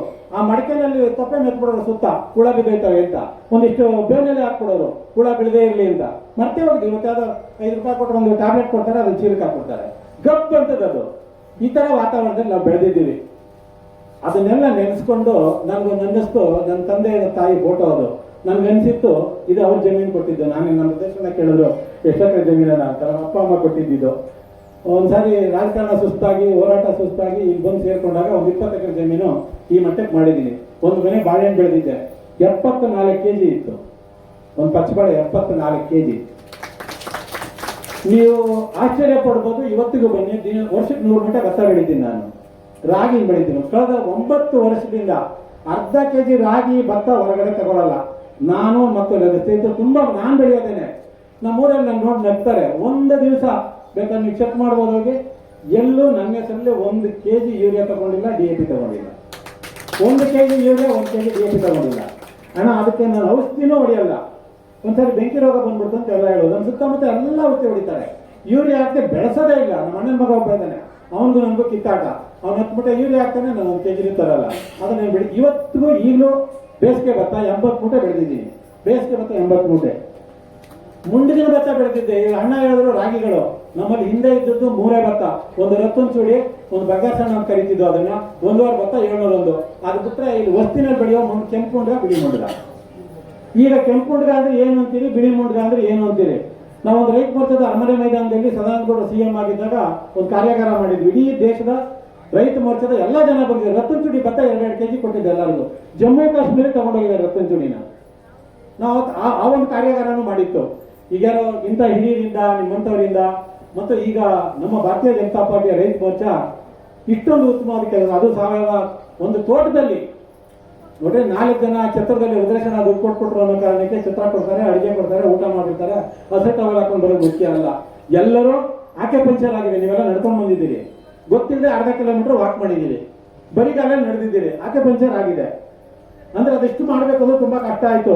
ಇದೆಲ್ಲದಕ್ಕೂ ನಾವು ಮಾರ್ಗದರ್ಶನ ಮಾಡಿದಂತ ಈ ರೈತ ಮೋರ್ಚಾದ ಎಲ್ಲ ಪ್ರಮುಖರು ಒಂದೊಂದು ತೋಟ ಆಯ್ಕೆ ಮಾಡ್ಕೊಂಡು ಮಾಡುವಂಥದ್ದು ಒಂದು ಒಳ್ಳೆ ಸ್ವಭಾವದ ಒಂದು ಒಳ್ಳೆ ಗುಣ ಮಾಡ್ಕೊಂಡಿದ್ದೀರಿ. ನಿಮ್ಮೆಲ್ಲರಿಗೂ ನಾನು ಅದರಲ್ಲೂ ನನ್ನ ತೋಟಕ್ಕೆ ಬಂದು ಮತ್ತು ನನ್ನೆಲ್ಲ ಹಿರಿಯರು, ನಮ್ಮ ಮ್ಯಾನೇಜರ್ನಿಂದ ಹಿಡಿದು ಪ್ರತಿಯೊಬ್ಬರು ಹಿರಿಯರು ನನ್ನ ತೋಟಕ್ಕೆ ಬಂದಿರೋದ್ರಿಂದ ನಾನು ನಿಮ್ಮೆಲ್ಲರಿಗೂ ಆಭಾರಿ, ಧನ್ಯವಾದ ಹೇಳ್ತೀನಿ. ಇಲ್ಲೇನಾರ ಸಣ್ಣ ಪುಟ್ಟ ತೊಂದರೆ, ಲೋಪದೋಷ ಆದರೆ ಕ್ಷಮೆ ಮಾಡಿ. ದಯವಿಟ್ಟು ನೀವು ಯಾವಾಗಲೂ ಬರ್ಬೋದು. ಧರ್ಮಸ್ಥಳದ ಟೀಮ್ನವರು ಪ್ರತಿ ತಿಂಗಳಿಗೆ ಇಡೀ ರಾಜ್ಯದಿಂದ ಒಂದು 55 ಜನ ತಾಯಂದಿರು ಕರ್ಕೊಂಡು ಬರ್ತಾರೆ. ಕರ್ಕೊಂಡು ಬಂದು ತೋರಿಸ್ಕೊಂಡು ನೋಡ್ಕೊಂಡು ಇಲ್ಲಿದ್ದು ಹೋಗ್ತಾರೆ. ನಾನು ಯಾವುದೇ ಯೂಟ್ಯೂಬು, ಮೊಬೈಲು, ಮಣ್ಣು ಮುಸಿ ಓದೋನಲ್ಲ. ನಾನು ಒಂದೆರಡು ಒಳ್ಳೆ ಎತ್ತಿಗಿದ್ದೀನಿ, 2 ಕರುಗಳು ಕಲಿಯೋ ಸೈಟ್. 8 ವರ್ಷ ಆಯ್ತು ನಾನು ನಂದಿನಿ ಹಾಲು ಪರ್ಚೇಸ್ ಮಾಡಿಲ್ಲ. ಈ ಮಾತೇನಾರ ಸೂರಿಗೆ ಗೊತ್ತಾಗೋಗ್ಬಿಟ್ರೆ ನಾನು ನೋಟ್ಲಿ ಮುಚ್ಚಿಸೇ ಬಿಡ್ತಾನೆ. ಯಾಕಂದ್ರೆ ನಂದಿನಿ ಹಾಲು ಇಲ್ದಿದ್ರು ಸ್ನೇಹ ಮಾಡಲ್ಲ. ನಂದು ಈಗ ಮೊದಲು ಬೇರೆಯವ್ರನ್ನ ಸ್ನೇಹ ಮಾಡ್ತಿದ್ದ ಇರ್ಲಿ. ಆದ್ರೆ ನಂದು ಈಗ ಕರಿನ ಒಂದು ತಪ್ಪ ಒಂದು ಇದ್ದೇ ಇರ್ತದೆ. ಒಂದು 50 ಕುರಿಗಳವೆ, ಆಡದೆ, ಕೋಳಿ ಅದೆ, ಬೇಕಾದಾಗ ಕೋಳಿ ತರ್ತೀನಿ, ಬೇಕಾ ಬೇಡಿ ಕುಯ್ಕೊಂಡು ತಿಂತೀನಿ. ನನ್ನ ಕೋಳಿ ನಾಟಿ ಕೋಳಿ ಸೂಪರ್ ಆಗಿರ್ತದೆ. 4 ವಾರಕ್ಕೆ ಬೆಳೆಯೋ ಕೋಳಿ ತಿನ್ಕೊಂಡು ನಾವು ಸಾಯ್ತಾ ಇದೀವಿ. ಎಷ್ಟು ಕ್ಯಾನ್ಸರ್. ಮೊದಲು ನಾವು ಆಸ್ಪತ್ರೆಗೆ ಹೋದ್ರೆ 3 ಇದ್ದಿದ್ದು, ಒಂದು ಕೆಂಪುದು, ಹಳಿದು, ಬಿಸೋದು, ಹಿಂಗೆ ಹಿಡಿದ್ಬಿಟ್ಟು ಒಂದಿಷ್ಟು ಕೊಡೋರು, ಕುಡ್ಕೊಂಡ್ ಬಂದ್ಬಿಟ್ರೆ ವಾಂತಿನೋ ಜ್ವರನೋ ವಾಸಿ ಆಗೋದು. ಇವಾಗ ಕಣ್ಣಿಗೊಬ್ಬ ಡಾಕ್ಟ್ರು, ಮೂಗೊಬ್ಬ ಡಾಕ್ಟ್ರು, ನಾಲ್ಗೆಗೊಬ್ಬ ಡಾಕ್ಟ್ರು, ಹಲ್ಲಿಗೊಬ್ಬ ಡಾಕ್ಟ್ರು, ಈ ದೇಹದಲ್ಲಿ ಒಂದು ಎಲ್ಲಾ ಪಾರ್ಟ್ಗೂ ಒಬ್ಬೊಬ್ಬ ಡಾಕ್ಟರ್ ಸ್ಪೆಷಲಿಸ್ಟು. ಯಾಕಂದ್ರೆ ಅದು ನಾವೇ ತಂದ್ಕೊಂಡಿದ್ದು. ತಂದಿದ್ದ ಕಾರಣ ವ್ಯವಸಾಯದ ಪದ್ಧತಿ, ಆಹಾರದಲ್ಲಿ ಕಲ್ಮೇಶ ಅನ್ನೋರು ಹೇಳ್ತಾ ಒಂದು ಪದ ಹೇಳೋದು. ನಾನು ಹೇಳ್ತಾ ಇದ್ದೀನಿ, ಈ ದೇಶದಲ್ಲಿ 100ಕ್ಕೆ 20 ಜನ ಗಂಡಸರು ನಪುಂಸಕರು ಆಗ್ತಾವ್ರೆ. ಕಾರಣ ಆಹಾರ. ಮನುಷ್ಯತ್ವ ಪುರುಷತ್ವ ಕಳ್ಕೊತಾವ್ರೆ. ನೇರವಾಗಿ ಹೇಳ್ಬೇಕು ಅಂದ್ರೆ ಗಂಡಸ್ತನ ಕಳ್ಕೊತಾವ್ರೆ. ನೇರವಾದ ಪದ ಇದು. ಹಾಗಾಗಿ ನಮ್ಮ ವಾಪಸ್ಸು ನಮ್ಮ ಅಪ್ಪ, ನಮ್ಮ ತಾತ, ನಮ್ಮ ಮುತ್ತಾತ ಏನ್ ಕೊಟ್ಟಿದ್ರು ಅದಕ್ಕೆ ವಾಪಸ್ ತರೋಣ ಅಂತ ಹೇಳ್ತಾ, ದಯವಿಟ್ಟು ಸಮಯ ಜಾಸ್ತಿ ಆಯ್ತು, ಇನ್ನು ಇಲ್ಲಿ ಮಾತಾಡೋದಿದೆ, ಕ್ಷಮೆ ಮಾಡ್ತಾ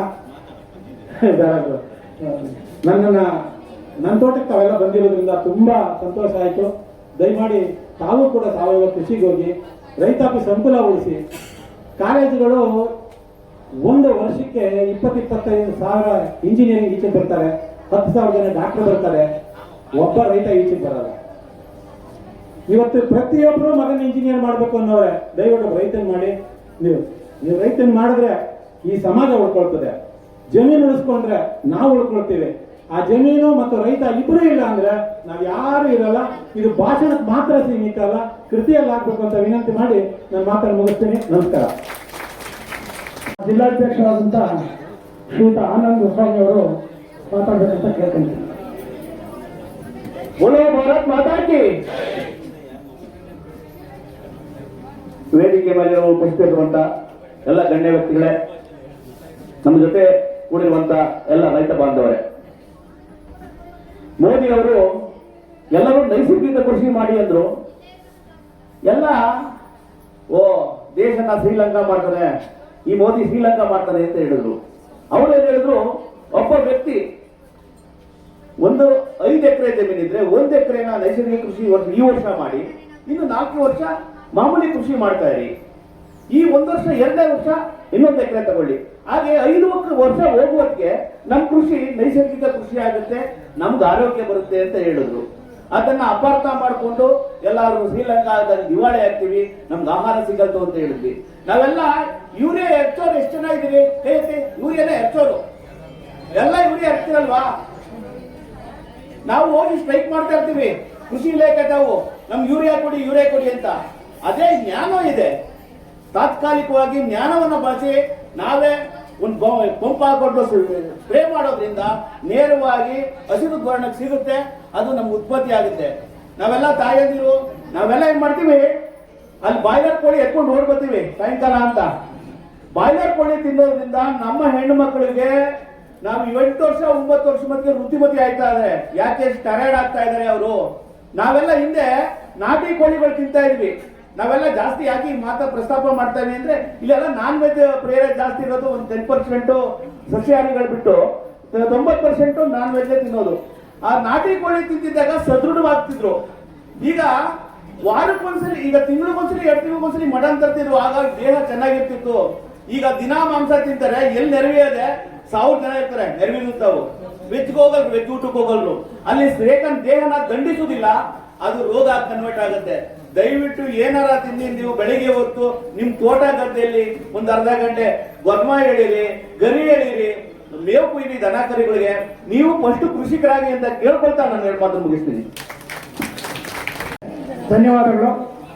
ಈಗ ಶ್ರೀಯುತ ಲಕ್ಷ್ಮೀನಾರಾಯಣ ಅವರು ತಮ್ಮ ಅನಿಸಿಕೆಯನ್ನು ವ್ಯಕ್ತಪಡಿಸಬೇಕಂತ ಕೇಳ್ತಾರೆ.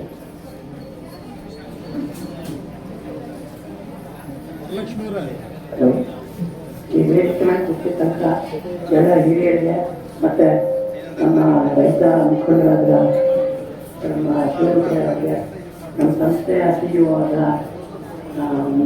ಸುಜಯ್, ಮತ್ತೆ KVKಯಿಂದ ಬಂದಿರೋ ಡಾಕ್ಟರ್ ಪ್ರಮೋದ್, ಮತ್ತೆ ಇದೆಲ್ಲ ಕುಳಿತಿರೋ ರೈತರಿಗೆ ನನ್ನ ನಮಸ್ಕಾರ.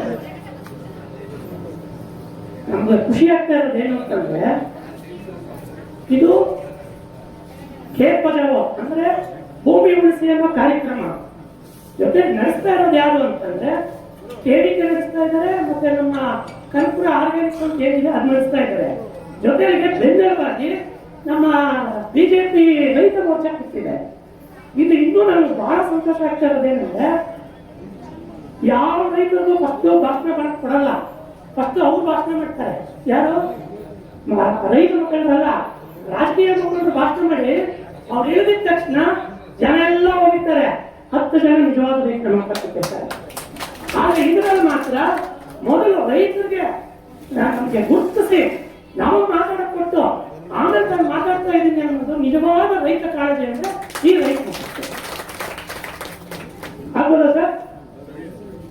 ನಮ್ಮ ಇವರಂತೂ ನಮ್ಮ ರುದ್ರೇಶ್ ಅವರಂತೂ ನಾಟಿ ಹಸು ಬಗ್ಗೆ ಎಷ್ಟು ಕಾಳಜಿ ತಗೊಂಡಿದ್ದಾರೆ ಅಂತಂದ್ರೆ, ನಾನು ಬೆಂಗಳೂರಿನಲ್ಲಿ ಇದ್ರು ನನ್ನ ಭೂಮಿ ಇರೋದು ಇಲ್ಲಿ ತಿಂಗಳಹಳ್ಳಿನಲ್ಲಿ ಕನಕಪುರದ ಕಡೆ.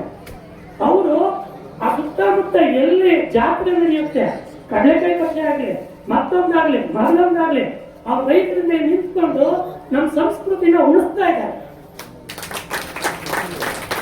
ಆಮೇಲೆ ನಾಗರಾಜ್ ಸರ್ ಹೇಳೋದು, ನಾಗರಾಜ್ ಸರ್ ಸುರೇಶ್ ಅವ್ರು ನೀವೇನು ಬೈಯಲ್ಲ, ನಾವು ಏನೇನು ಈಗ ಮುಂದಕ್ಕೆ ಈಗ ಯಾರು ಕ್ರಮ ತಗೊಂಡಿದ್ದಾರೆ ಅವರು ಬೆಳೆಯೋ ಪದಾರ್ಥನ ನಿಮ್ ಹೋಟ್ಲಲ್ಲಿ ವ್ಯಾಪಾರ ಮಾಡಿ ರೈತರಿಗೆ ಮಾರುಕಟ್ಟೆ ಕೊಡಿ.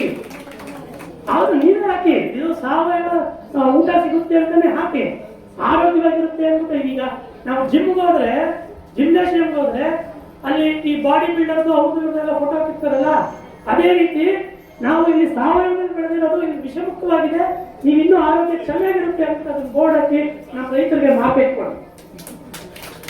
ಆಮೇಲೆ ನಮ್ಮ ಪ್ರೊಫೆಸರ್ ಹೇಳಿದ್ರು, ಮೊದಲೆಲ್ಲ ರಾಗಿ ಜೊತೆ ಅಕ್ಕಡಿ ಬೆಳೀತಾ ಇದ್ವಿ ಅಂದ್ರೆ ಸಾಲ್ವೆಲೆ ಬೆಳೀತಾ ಇದ್ವಿ, ನವಧಾನ್ಯಗಳು ಬೆಳೀತಾ ಇದ್ವಿ ಅಂತ ಹೇಳಿ. ಸರ್ ಅದೊಂದು ತಪ್ಪೇನಾಗಿದೆ ಗೊತ್ತಾ? ನೀವು ಹಾರ್ಪರ್ ಕಟಿಂಗ್ ಮಿಷಿನ್ ಕೊಡ್ತೀರಲ್ವಾ, ಕಟಿಂಗ್ ಮಿಷಿನ್ ಹಾಕಿದಾಗ ನೀವು ಬೇರೆ ಏನೇ ಬೆಳೆ ಹಾಕಿದ್ರು ಅದು ಕತ್ತರಿಸಕ್ಕಾಗಲ್ಲ. ಹಂಗಾಗಿ ಪದ್ಧತಿ ಬದಲಾಯಿಸ್ಕೊಂಡು ಅಂತ ಹೇಳಿದ್ದು ಅವರೇ, ಈಗ ಮತ್ತೆ ಪದ್ಧತಿ ಬಾ ಅಂತ ಹೇಳ್ತಿರೋದು ಅವರು. ಹೌದಾ ಸರ್? ನಿಜ ತಾನೆ? ಯಾಕೆಂತಂದ್ರೆ ಕೆಲವು ನಾವು ಬದಲಾವಣೆ ಮಾಡ್ಕೊಳ್ಬೇಕು. ಬದಲಾವಣೆ ಮಾಡ್ಕೊಳ್ಳಿಲ್ಲ ಅಂದ್ರೆ ಖರ್ಚು ಹೆಚ್ಚು ಬರುತ್ತೆ. ನಮ್ಗೆ ₹1 ಉಳಿಸಿದ್ರೆ ನಾವು ₹2 ಕಳಿಸ್ದಂಗೆ ಅಂತ ಅರ್ಥ. ಯಾಕೆಂತಂದ್ರೆ ನಾವು ಗೊಬ್ಬರನ ಪ್ರತಿಯೊಂದಕ್ಕೂ ಇಲ್ಲಿ ಸಿಕ್ಲಿಲ್ಲ ಅಂದ್ರೆ ಕೊಡಲಿಗೆ ಹೋಗ್ತೀವಿ, ಕೊಡಲಿಗೆ ಸಿಕ್ಲಿಲ್ಲ ಅಂದ್ರೆ ಇನ್ನೊಂದು ಜಾಗಕ್ಕೆ ಹೋಗ್ತೀವಿ. ಪ್ರತಿ ದಿವಸ ನಾವು ಹುಡುಕೊಂಡು ಹೋದ್ರೆ ಒಂದ್ ದಿನಕ್ಕೆ ಒಬ್ಬ ರೈತರಿಗೆ ಎಷ್ಟು ಖರ್ಚು ಬೀಳುತ್ತೆ? ಸಿಗುತ್ತಾ? ಸಿಗಲ್ಲ. ಆಮೇಲೆ ಏನಾಗುತ್ತೆ? ತಿರ್ಗಾ ಏನೋ ಮಾಡ್ಕೊಂಡು ಹೋಗ್ತಾ ಇದ್ವಿ. ಅದಕ್ಕೆ ನಾನು ಮಾನ್ಯ ರುದ್ರೇಶ್ ಅವ್ರಿಗೆ ಹೇಳ್ತಾ ಇದ್ದೀನಿ, ನಾವು ಸಾವಯವ ಕೃಷಿಗೆ ಬರಬೇಕು ಅಂತಂದ್ರೆ, ಸಾವಯವ ಕೃಷಿ ಬರಬೇಕು, ಕ್ಯಾನ್ಸರ್ ಮುಕ್ತ ಎಲ್ಲ ಕಾಯಿಲೆಗಳು ಮುಕ್ತರಾಗಬೇಕು ಅಂತಂದ್ರೆ ದಯವಿಟ್ಟು ಕೇಂದ್ರ ಸರ್ಕಾರದಿಂದ ಒಂದು ಹಳ್ಳಿಗೆ 10 ಜನಕ್ಕಾದ್ರೂ ನಾಟಿ ಹಸು ಕೊಡಿಸೋ ವ್ಯವಸ್ಥೆ ಮಾಡಿ. ಅದೊಂದು ಸ್ಕೀಮ್ ಇದೆ. ನಾಟಿ ಹಸು ಇಷ್ಟು ಇದ್ರೆ, ಇಷ್ಟು ಜಮೀನಿದ್ರೆ ಇಷ್ಟು ದುಡ್ಡು ಕೊಡ್ತಾರೆ ಅನ್ನೋದು ಒಂದು ಕೇಂದ್ರ ಸರ್ಕಾರದಲ್ಲಿ ಸ್ಕೀಮ್ ಇದೆ.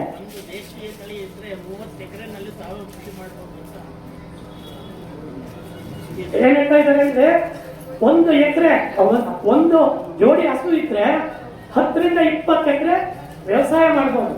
ಅದರಲ್ಲಿ ಹೊರಗಡೆಯಿಂದ ತರುವಂತದ್ದು ಏನೂ ಇಲ್ಲ. ನಾನು 20 ವರ್ಷದಿಂದ ವ್ಯವಸಾಯ ಮಾಡ್ತಾ ಇದ್ದೀನಿ. 1 ಗ್ರಾಮ್ ಯೂರಿಯಾ ತಂದಿಲ್ಲ, 1 ತೊಟ್ಟು ಯಾವುದೇ ಪೆಸ್ಟಿಸೈಡ್ ತಂದಿಲ್ಲ.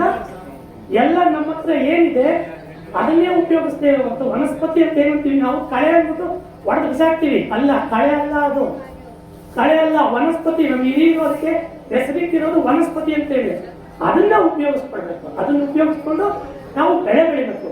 ಮತ್ತೆ ಈಗ ನಮ್ಮ ಸಂಸ್ಥೆ ಏನಿದೆ, ಕನಕಪುರ ಆರ್ಗ್ಯಾನಿಕ್ಸ್ ಅಂತ ಸಂಸ್ಥೆ ಏನಿದೆ, ಈಗಾಗಲೇ 375 ಜನ ಸದಸ್ಯರಾಗಿದ್ದಾರೆ. ಇಲ್ಲಿ ನಾವು ನಿಮ್ಗೆ ನಾಟಿ ಬೀಜ ಕೊಡ್ತೀವಿ. ಕೊಟ್ಟಾದ್ಮೇಲೆ ನಿಮಗೆ ಕೊಟ್ಬಿಟ್ಟು ಹಂಗೆ ಬಿಟ್ಟು ಬಿಡಲ್ಲ. ಅದನ್ನ ಯಾವ ರೀತಿ ಯಾವ ಬೆಳೆ ಪದ್ಧತಿ ಮಾಡಬೇಕು ಅನ್ನೋದನ್ನು ನಾವು ನಿಮ್ಗೆ ತಿಳುವಳಿಕೆ ಕೊಡ್ತೀವಿ.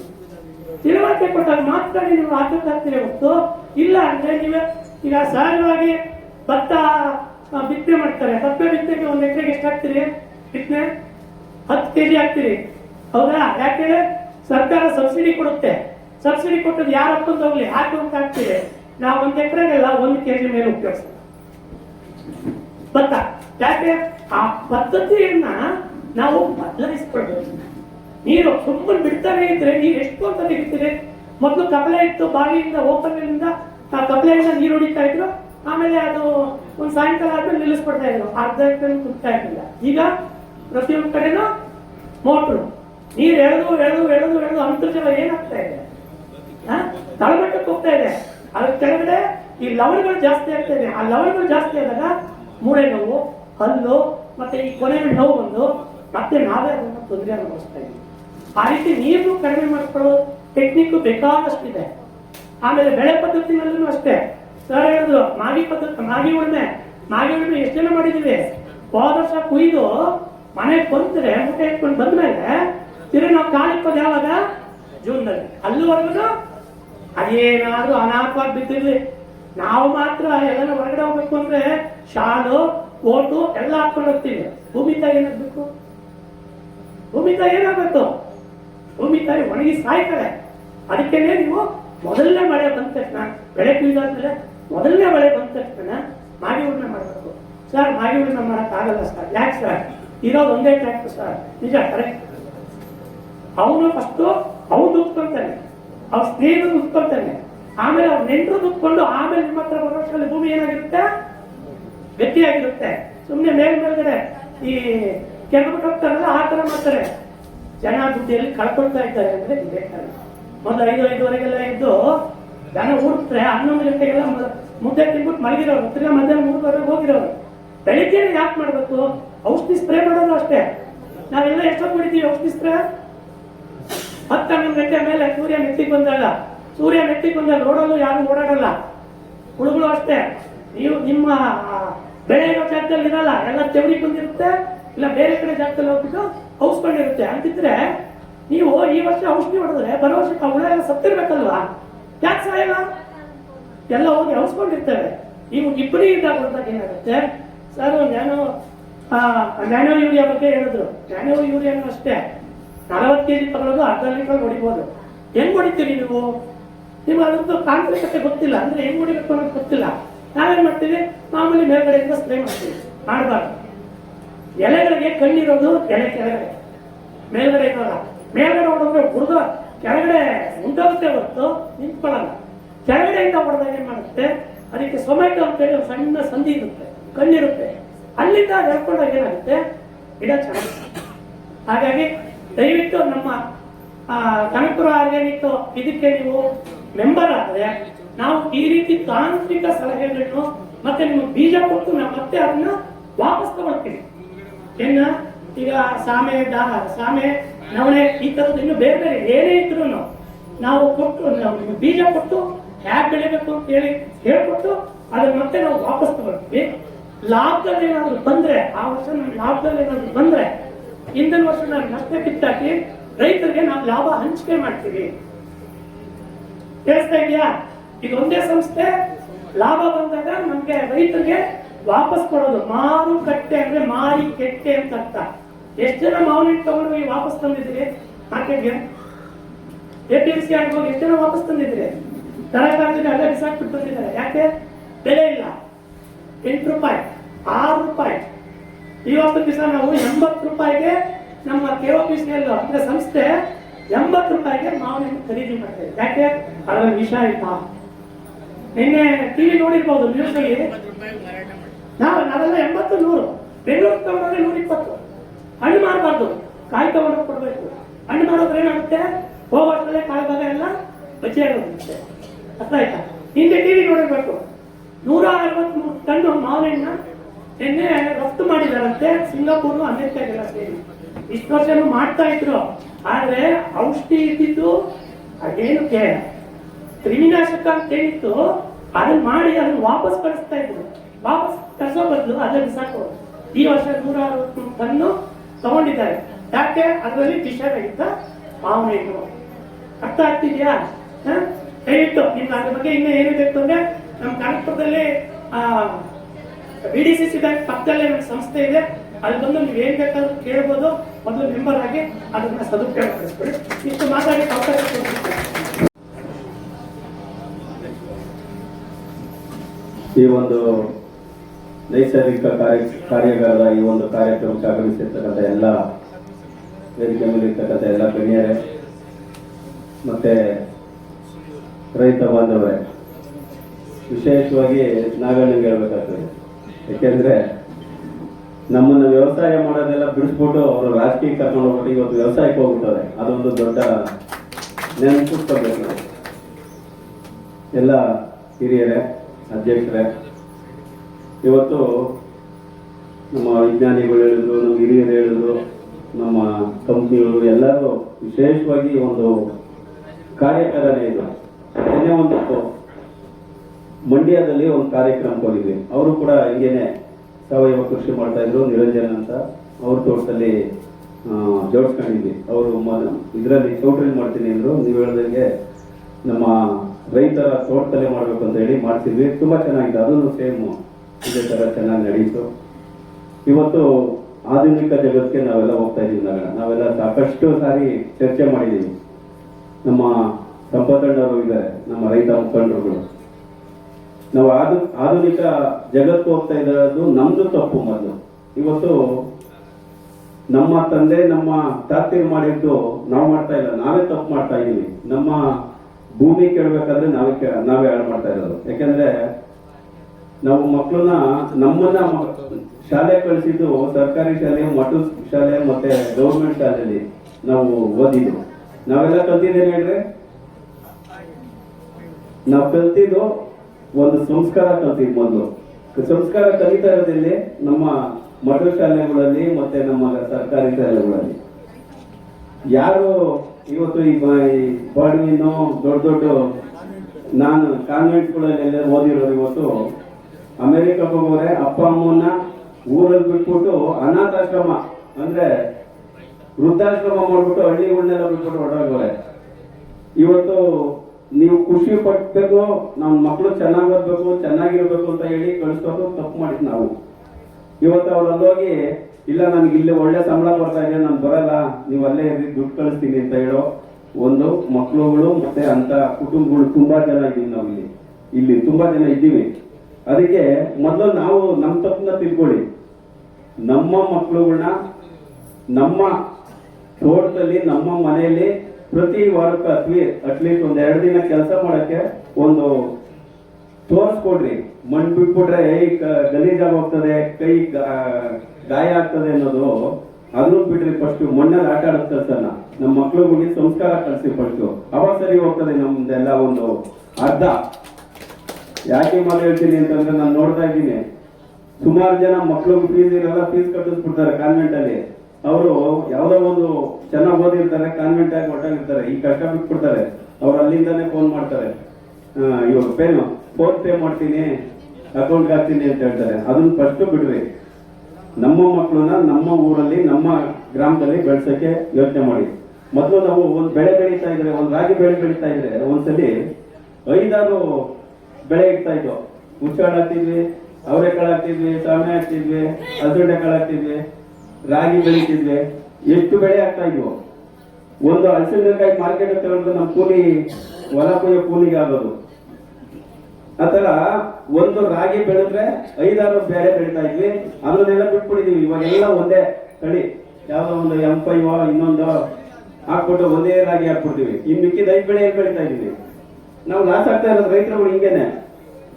ಒಂದು ಬೆಳೆ ಬೆಳೆದ್ರೆ ಒಂದು ಬೆಳೆ ಹಾಕೋದ್ರೆ 5-6 ಬೆಳೆ ಇರ್ಬೇಕು ಅಲ್ವಾ ಸಂಪಾದನ?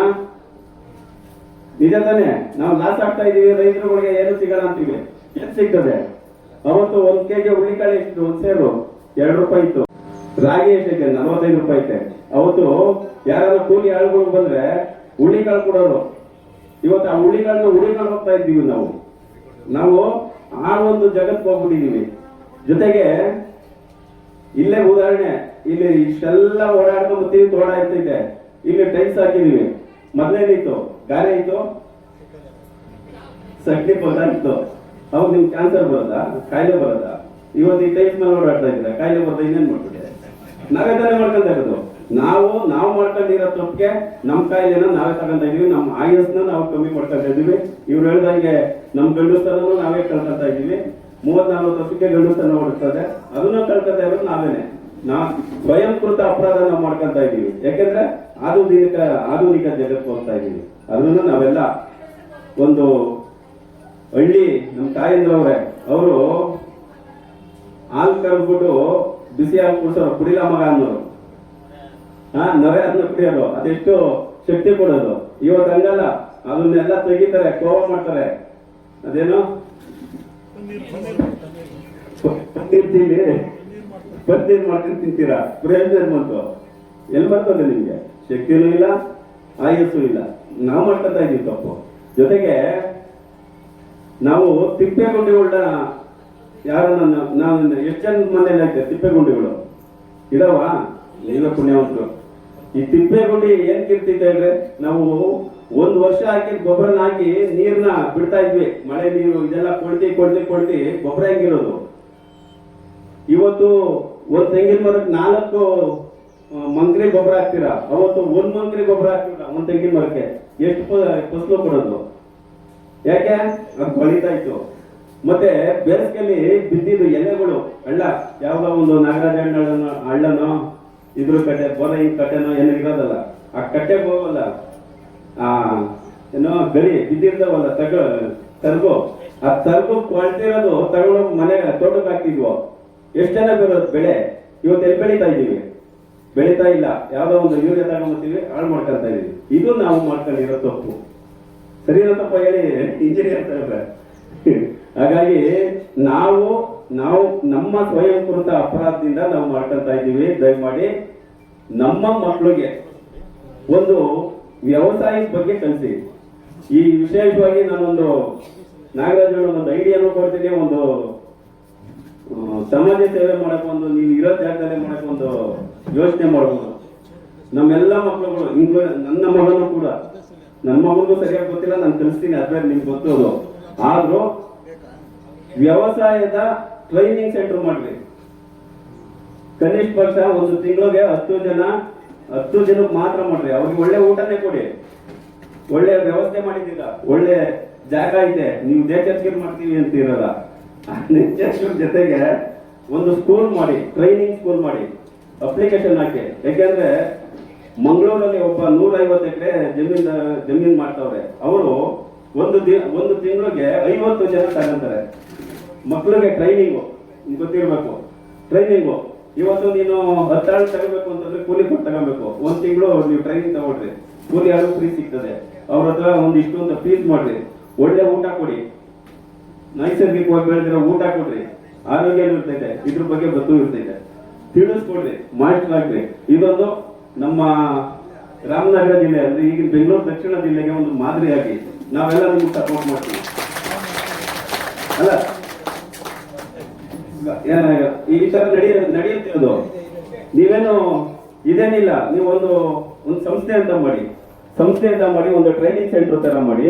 ನಮ್ಮ ಮಕ್ಕಳುಗಳು ಈ ಸುಮಾರು ಜನ ಮಕ್ಕಳುಗಳು ಬೆಂಗಳೂರಲ್ಲಿ ಓದ್ತಾವ್ರೆ, ಅವ್ರನ್ನ ಕರೆಸಿ ಒಂದು ಅಪ್ಲಿಕೇಶನ್ ಹಾಕಿ, ನಿಮ್ದೇ ಆದಂತ ಒಂದು ಕಟ್ನಿಟ್ ಮಾಡಿ, ಅವ್ರ ಅಪ್ಪ ಅಮ್ಮನ್ನು ಕಲಿಸಿ 1 ತಿಂಗಳು ಟ್ರೈನಿಂಗ್ ಕೊಡಿ. ಅವಾಗ ನಿಮ್ಮ ಹೆಸರು ಉಳಿತೈತೆ, ನಮ್ಮ ರೈತರುಗಳ ಹೆಸರು ಉಳಿತದೆ, ರೈತನು ಜೀವಂತ ಇರ್ತದೆ, ಆರೋಗ್ಯ ಇರ್ತೈತೆ ಅಂತ ನನ್ನ ಒಂದು ಅನುಭವ. ನನ್ನ ತಲೆ ಬಂದಿದ್ದು ಹೇಳಿದೀನಿ. ಇದೇನೋ ಒಂದು ದಂಟ ಹಾಕ್ಬಿಟ್ಟು ಹೋಗ್ಬಿಟ್ಟ ಅಂತ ಹೇಳ್ಬೇಡ ನೀನು.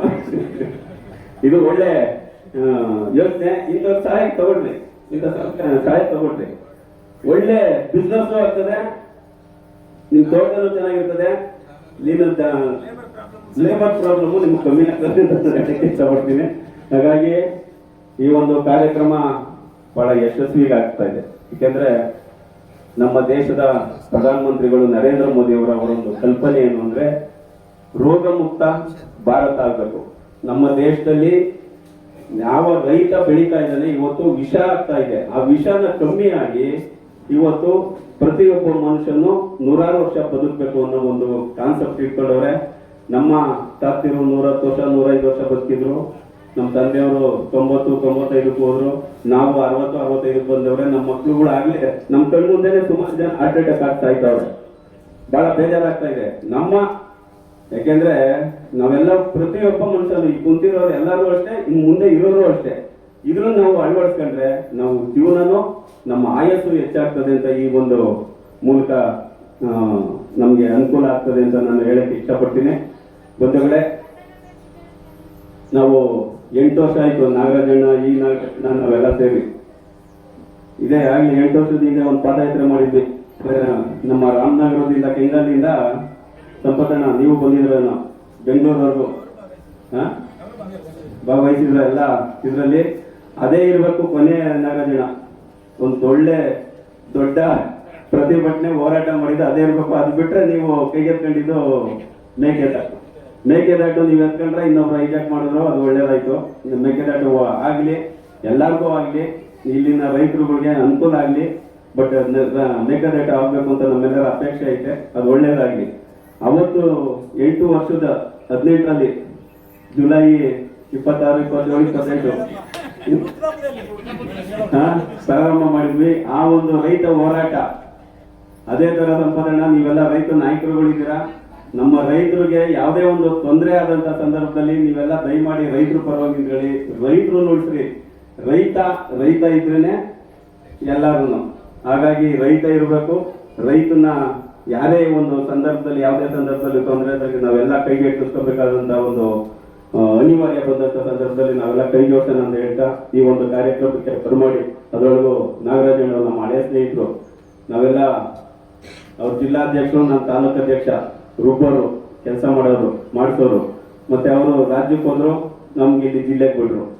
ಹಾಗಾಗಿ ಈಗ ನಮ್ಮನ್ನ ಅಲ್ಲಿ ಬಿಟ್ರು, ಇವ್ರು ಬಂದು ಇಲ್ಲಿ ಆರೋಗ್ಯ ಕಾಪಾಡ್ಕೊಂಡು ತೋಟ ಮಾಡ್ಕೊಂತವ್ರೆ, ಸಂಪಾದನೆ ಮಾಡ್ತಾವ್ರೆ. ಹಾಗಾಗಿ ಈ ಒಂದು ಕಾರ್ಯಕ್ರಮಕ್ಕೆ ಬರಮಾಡಿ ನಮ್ಮ ಆತ್ಮೀಯ ಸ್ನೇಹಿತನ ಜೊತೆಗೆ ಸೇರ್ಕೊಂಡು ಅವ್ರಿಗೂ ಒಂದು ತೋಟದಲ್ಲಿ ಸೇರಿ ಕಾರ್ಯಕ್ರಮ ಮಾಡಿದ್ದಕ್ಕೆ ನನಗೆ ತುಂಬಾ ಖುಷಿ ಆಗ್ತಿದೆ. ಧನ್ಯವಾದಗಳು, ನಮಸ್ಕಾರ. ನಡೀತಾ ಇದೆ ಕಾರ್ಯಕ್ರಮ, ಇನ್ನೇನು ಮುಗಿಯೋ ಹಂತದಲ್ಲಿ ಇದೆ. ಹಾಗಾಗಿ ಬಹಳ ಭಾಷಣ ಇರೋದಿಲ್ಲ. ನಾನೇ ಒಂದೆರಡು ಘೋಷಣೆಯನ್ನ ಹಾಕ್ಸೋಣ. ಸ್ವಲ್ಪ ನಮಗೆಲ್ಲ ಭಾಷಣ ಕೇಳಿ ಜೈ ಜವಾನ್ ಅಂದ್ರೆ ಜೈ ಕಿಸಾನ್ ಅಂದ್ರೆ, ಯಾಕೆಂದ್ರೆ ಈ ದೇಶದಲ್ಲಿ ಸೈನಿಕರಿಗೆ ಮತ್ತು ರೈತರಿಗೆ ಯಾವತ್ತೂ ನಾವು ಜೈಕಾರ ಹೇಳಲೇಬೇಕು. ಜೈ ಜವಾನ್, ಎರಡು ಕೈಗಳನ್ನು ಮೇಲೆ ಎತ್ತಿ. ಜೈ ಜವಾನ್, ಜೈ ಜವಾನ್, ಹಲೋ ಭಾರತ್ ಮಾತಾ ಕಿ. ಈ 3 ಘೋಷಣೆಗಳು ನಮ್ಮ ವೇದವಾಕ್ಯ ಆಗ್ತದೆ. ಯಾಕೆಂತಂದ್ರೆ ಇವತ್ತು ನಾನು ಯಾವುದೇ ರಾಜಕೀಯ ಮಾತುಗಳನ್ನ ಆಡೋದಿಲ್ಲ. ಯಾಕೆಂದ್ರೆ ನೀವೆಲ್ಲ ಇಷ್ಟು ಮಾತನ್ನ ಹೇಳಿದ್ ನೋಡಿ ನನಗೇನು ಮಾತಾಡಬೇಕು ಅಂತ ಅನಿಸ್ತಾ ಇಲ್ಲ. ಯಾಕೆಂತಂದ್ರೆ ಬಹಳ ಅರ್ಥಪೂರ್ಣವಾದಂತ ಪರಿಪೂರ್ಣವಾದಂತ ವಿಷಯವನ್ನ ನಮಗೆ ತಿಳಿಸುವಂತ ಪ್ರಯತ್ನವನ್ನ ಅಧಿಕಾರಿಗಳು ಮತ್ತು ಅನುಭವಸ್ಥರು ಮಾಡಿದ್ದೇನೆ. ನಾನು ತುಂಬಾ ಕಾರ್ಯಕ್ರಮಗಳಲ್ಲಿ ಕಳೆದ 1 ವಾರದಿಂದ ಭಾಗವಹಿಸಿದ್ದೇನೆ. ಕನಕಪುರ ಕಾರ್ಯಕ್ರಮ ಅತ್ಯಂತ ಅರ್ಥಪೂರ್ಣ ಕಾರ್ಯಕ್ರಮ. ಹಾಗಾಗಿ ಇದು ಯಾಕೆಂತಂದ್ರೆ ಸನ್ಮಾನ್ಯ ನರೇಂದ್ರ ಮೋದಿ ಅವರು ಕಳೆದ 12 ವರ್ಷಗಳಿಂದ ಸಾವಯವ ನೈಸರ್ಗಿಕ ಕೃಷಿ ಇದು ಇಡೀ ದೇಶದಲ್ಲಿ ಯಶಸ್ವಿಯಾಗಿ ಅಳವಡಿಸಿಕೊಳ್ಬೇಕು. ರೈತರು ನಾವು ಸಾವಿನಿಂದ ಬಚಾವಾಗಬೇಕು ಅಂತಕ್ಕಂಥ ಅಭಿಲಾಷೆಯನ್ನ ಹೊಂದಿ ಇದನ್ನ ಎಲ್ಲ ರೈತರು ಅಳವಡಿಸಿಕೊಳ್ಬೇಕು ಅಂತಕ್ಕಂಥ ಅಭಿಲಾಷೆ ಮೇಲೆ ಈ ಒಂದು ಕಾರ್ಯಕ್ರಮಗಳನ್ನ ಸನ್ಮಾನ್ಯ ನರೇಂದ್ರ ಮೋದಿ ಅವರು ಜಾರಿಗೊಳಿಸಿದ್ದಾರೆ. ಅದನ್ನ ನಮ್ಮ ಅಧಿಕಾರಿಗಳು, ವಿಶೇಷವಾಗಿ ನಾನು ಅಧಿಕಾರಿಗಳಿಗೆ ಒಂದು ವಿನಂತಿ ಮಾಡ್ತೇನೆ. ಈ ಕಾರ್ಯಕ್ರಮವನ್ನ ಯಶಸ್ವಿಗೊಳಿಸೋದು ಅಧಿಕಾರಿಗಳ ಮೇಲೆ ಡಿಪೆಂಡ್ ಆಗಿರುತ್ತೆ. ನಾವು ರೈತರು, ನಮಗೆ ಗೊತ್ತಿರೋದಿಲ್ಲ. ನಮ್ಮನ್ನೆಲ್ಲ ಕೂಡ ಡೆಂಕಲ್ ಪ್ರಸ್ತಾಪ ಈ ದೇಶಕ್ಕೆ ಬಂದ ಮೇಲೆ, ನಾವು ಗ್ಯಾಟ್ ಅಗ್ರಿಮೆಂಟ್ಗೆ ಸಹಿ ಆಗಿದ ನಂತರ ಈ ದೇಶದಲ್ಲಿ ನಾವು ವಿಷ ತಿನ್ನುವಂತ ಕೆಲಸವನ್ನ ಪ್ರಾರಂಭ ಮಾಡಿದ್ದೀವಿ. 1992 ಇವಾಗಲೂ ಕೂಡ ನನಗೆ ನೆನಪಿದೆ. ಅವಾಗ ನಾನು ವಿದ್ಯಾರ್ಥಿ ನಾಯಕ. ನಾವು ಗ್ಯಾಟ್ ಒಪ್ಪಂದವನ್ನು ವಿರೋಧಿಸಿ ಹೋರಾಟ ಮಾಡಿದೋ. ಆಗಿನ ಸರ್ಕಾರ ಗ್ಯಾಟ್ ಒಪ್ಪಂದಕ್ಕೆ ಸಹಿ ಹಾಕಿ ನಮ್ಮ ದೇಶಕ್ಕೆ ಕುಲಾಂತರ ತಳಿಗಳನ್ನ ನಾವು ಇಂಟ್ರೊಡ್ಯೂಸ್ ಮಾಡ್ತೀವಿ. ಆ ಕುಲಾಂತರ ತಳಿಗಳು ಇವತ್ತು ನಮ್ಮನ್ನ ಸಾವಿನ ಅಂಚಿಗೆ ತಂದು ನಿಲ್ಲಿಸಿದೆ. ಶಿವರುದ್ರಯ್ಯನವರು, ನನಗೆ ಈ ಕಾರ್ಯಕ್ರಮದಲ್ಲಿ ಬಹಳ ಇನ್ಸ್ಪೈರ್ ಆಗಿರ್ತಕ್ಕಂಥ ವ್ಯಕ್ತಿ ಅಂತಂದ್ರೆ ನಾಗರಾಜಣ್ಣ ಮತ್ತು ಶಿವರುದ್ರಯ್ಯನವರು. ನಾನು ಕೂಡ 25 ಎಕರೆ ತೋಟ ಇಟ್ಕೊಂಡಿದ್ದೇನೆ. ನಾನು ಇವರಿಬ್ಬರನ್ನ ಇವರಿಬ್ರು ಏನ್ ಮಾಡಿದ್ದಾರೆ ಅದನ್ನ ನಾನು ಮಾಡ್ಲಿಕ್ಕೆ ಪ್ರಾರಂಭ ಮಾಡ್ಬೇಕೀಗ. ಯಾಕೆಂತಂದ್ರೆ ನಾವೆಲ್ಲ ಸ್ವಲ್ಪ ನಗರ ವ್ಯಾಪ್ತಿಗೆ ಬಂದು ರುದ್ರೇಶನ್ ಅಂತ ನಾವು ಸ್ವಲ್ಪ ದಿಕ್ತಪ್ಪಿದ್ದೀವಿ. ಯಾಕೆಂತಂದ್ರೆ ನಾನು ಬಹಳ ಗಂಭೀರವಾದಂಥ ವಿಚಾರವನ್ನು ಪ್ರಸ್ತಾಪ ಮಾಡ್ತಾ ಇದ್ದೇನೆ. ನಾನು ರೈತ ಮೋರ್ಚಾಕ್ಕೆ, ವಿಶೇಷವಾಗಿ ರೈತ ಮೋರ್ಚಾಕ್ಕೆ ನಾನು ರಾಮನಗರ ಜಿಲ್ಲೆಯ ರೈತ ಮೋರ್ಚಾದ ಅಧ್ಯಕ್ಷರಿಗೆ ಹೇಳ್ತೇನೆ, ಈ ಕಾರ್ಯಕ್ರಮ ಪ್ರತಿ ಪಂಚಾಯಿತಿಯಲ್ಲಿ 1 ತಿಂಗಳ ಅಭಿಯಾನವನ್ನು ತಾವು ಮಾಡಬೇಕು. ನರೇಂದ್ರ ಮೋದಿ ಅವರ 21ನೇ ತಾರೀಕಿನ ಕಾರ್ಯಕ್ರಮಕ್ಕೆ ಮುಗಿಬಾರ್ದು. ಪ್ರತಿ ಬೆಂಗಳೂರು ರಾಮನಗರ ಅನ್ನೋದೇ ಬರುತ್ತೆ, ಬೆಂಗಳೂರು ದಕ್ಷಿಣ ಜಿಲ್ಲೆಯ ಎಲ್ಲ ಪಂಚಾಯಿತಿಗಳಲ್ಲಿ ರೈತ ಮೋರ್ಚಾದ ವತಿಯಿಂದ ಅಧಿಕಾರಿಗಳ ಸಹಕಾರ ತಗೊಂಡು, ಯಾಕೆಂತಂದ್ರೆ ರೈತರಿಗೆ ಇದರ ತಿಳುವಳಿಕೆ ಆಗ್ಬೇಕಾಗಿದೆ. ನಾನೊಬ್ಬ ರೈತ, ನಾನು ಸಮಾಧಾನ ಕೇಳಿಸ್ಕೊಳ್ತಾ ಇದ್ದೆ, ಯಾಕೆಂತಂದ್ರೆ ನಾನು ಕೂಡ ಅಳವಡಿಸ್ಕೊಳ್ಬೇಕಿದ್ದನ್ನ. ನಾವೆಲ್ಲ ದಿಗ್ತಪ್ಪಿಟ್ಟಿದ್ದೀವಿ, ನಮಗೆ ಹಸಿರಾಗಲಿಲ್ಲ, ಕೆಂಚಾಗ್ಬಿಟ್ಟಿದೆ ಅಂತಂದ್ರೆ ಹಾಕು ಯೂರಿಯಾನ, ಹಾಕು DAP-ನ. ಆ DAP ಯೂರಿಯಾ ಏನ್ ಮಾಡ್ತಾ ಇದೆ ಅಂತಂದ್ರೆ ನಮ್ಮ ಸ್ನೇಹಿತರು ಹೇಳಿದ್ರು, ನಮಗೆ 5-6 ವರ್ಷಕ್ಕೆ ನಮ್ಮ ಹೆಣ್ಮಕ್ಳು ಶ್ರೀಮತಿಯರಾಗ್ತಿದ್ದಾರೆ, 20 ವರ್ಷಕ್ಕೆ ನಾವೆಲ್ಲ ನಪುಂಸಕರಾಗ್ತಿದ್ದೀವಿ. ಇದಕ್ಕೆ ಕಾರಣ ಅಂತಂದ್ರೆ ಈ ದೇಶದಲ್ಲಿ ರಾಸಾಯನಿಕ ಗೊಬ್ಬರಗಳು. ಆ ಕಾರಣಕ್ಕೋಸ್ಕರ ನರೇಂದ್ರ ಮೋದಿ ಅವರು ಹಂತವಾಗಿ ನೀವೆಲ್ಲ ಯೂರಿಯಾ ಹಾಕ್ಬೇಡಿ ಅಂದ್ರೆ ಹಾಕ್ತಾನೆ ಇರಲ್ಲ ಗೊತ್ತು, ನೀವೆಲ್ಲ ಬಿಟ್ಬಿಡಿ ಅಂದ್ರೆ ಬಿಡಲ್ಲ ಗೊತ್ತು. ಆದ್ರೆ ನನ್ನ ಹತ್ರ 10 ಎಕರೆ ಜಮೀನಿದೆ, 2 ಎಕರೆಯಿಂದ ಶುರು ಮಾಡೋಣ. 2 ಎಕರೆಗೆ ಯಾವ ಕಾರಣಕ್ಕೂ ನಾನು ರಾಸಾಯನಿಕ ಬಳಸೋದಿಲ್ಲ. ಈ 2 ಎಕರೆನ ನಾನು ದನದ ಗೊಬ್ಬರ, ಕುರಿ ಗೊಬ್ಬರ, ಸೊಪ್ಪು ಮತ್ತು ಮಲ್ಚಿಂಗ್ ಬೀಜಗಳು, ಗೋಡು, ಈ ವ್ಯವಸ್ಥೆಯಲ್ಲಿ 2 ಎಕರೆ ನಾವು ಬೆಳೆಯೋಣ.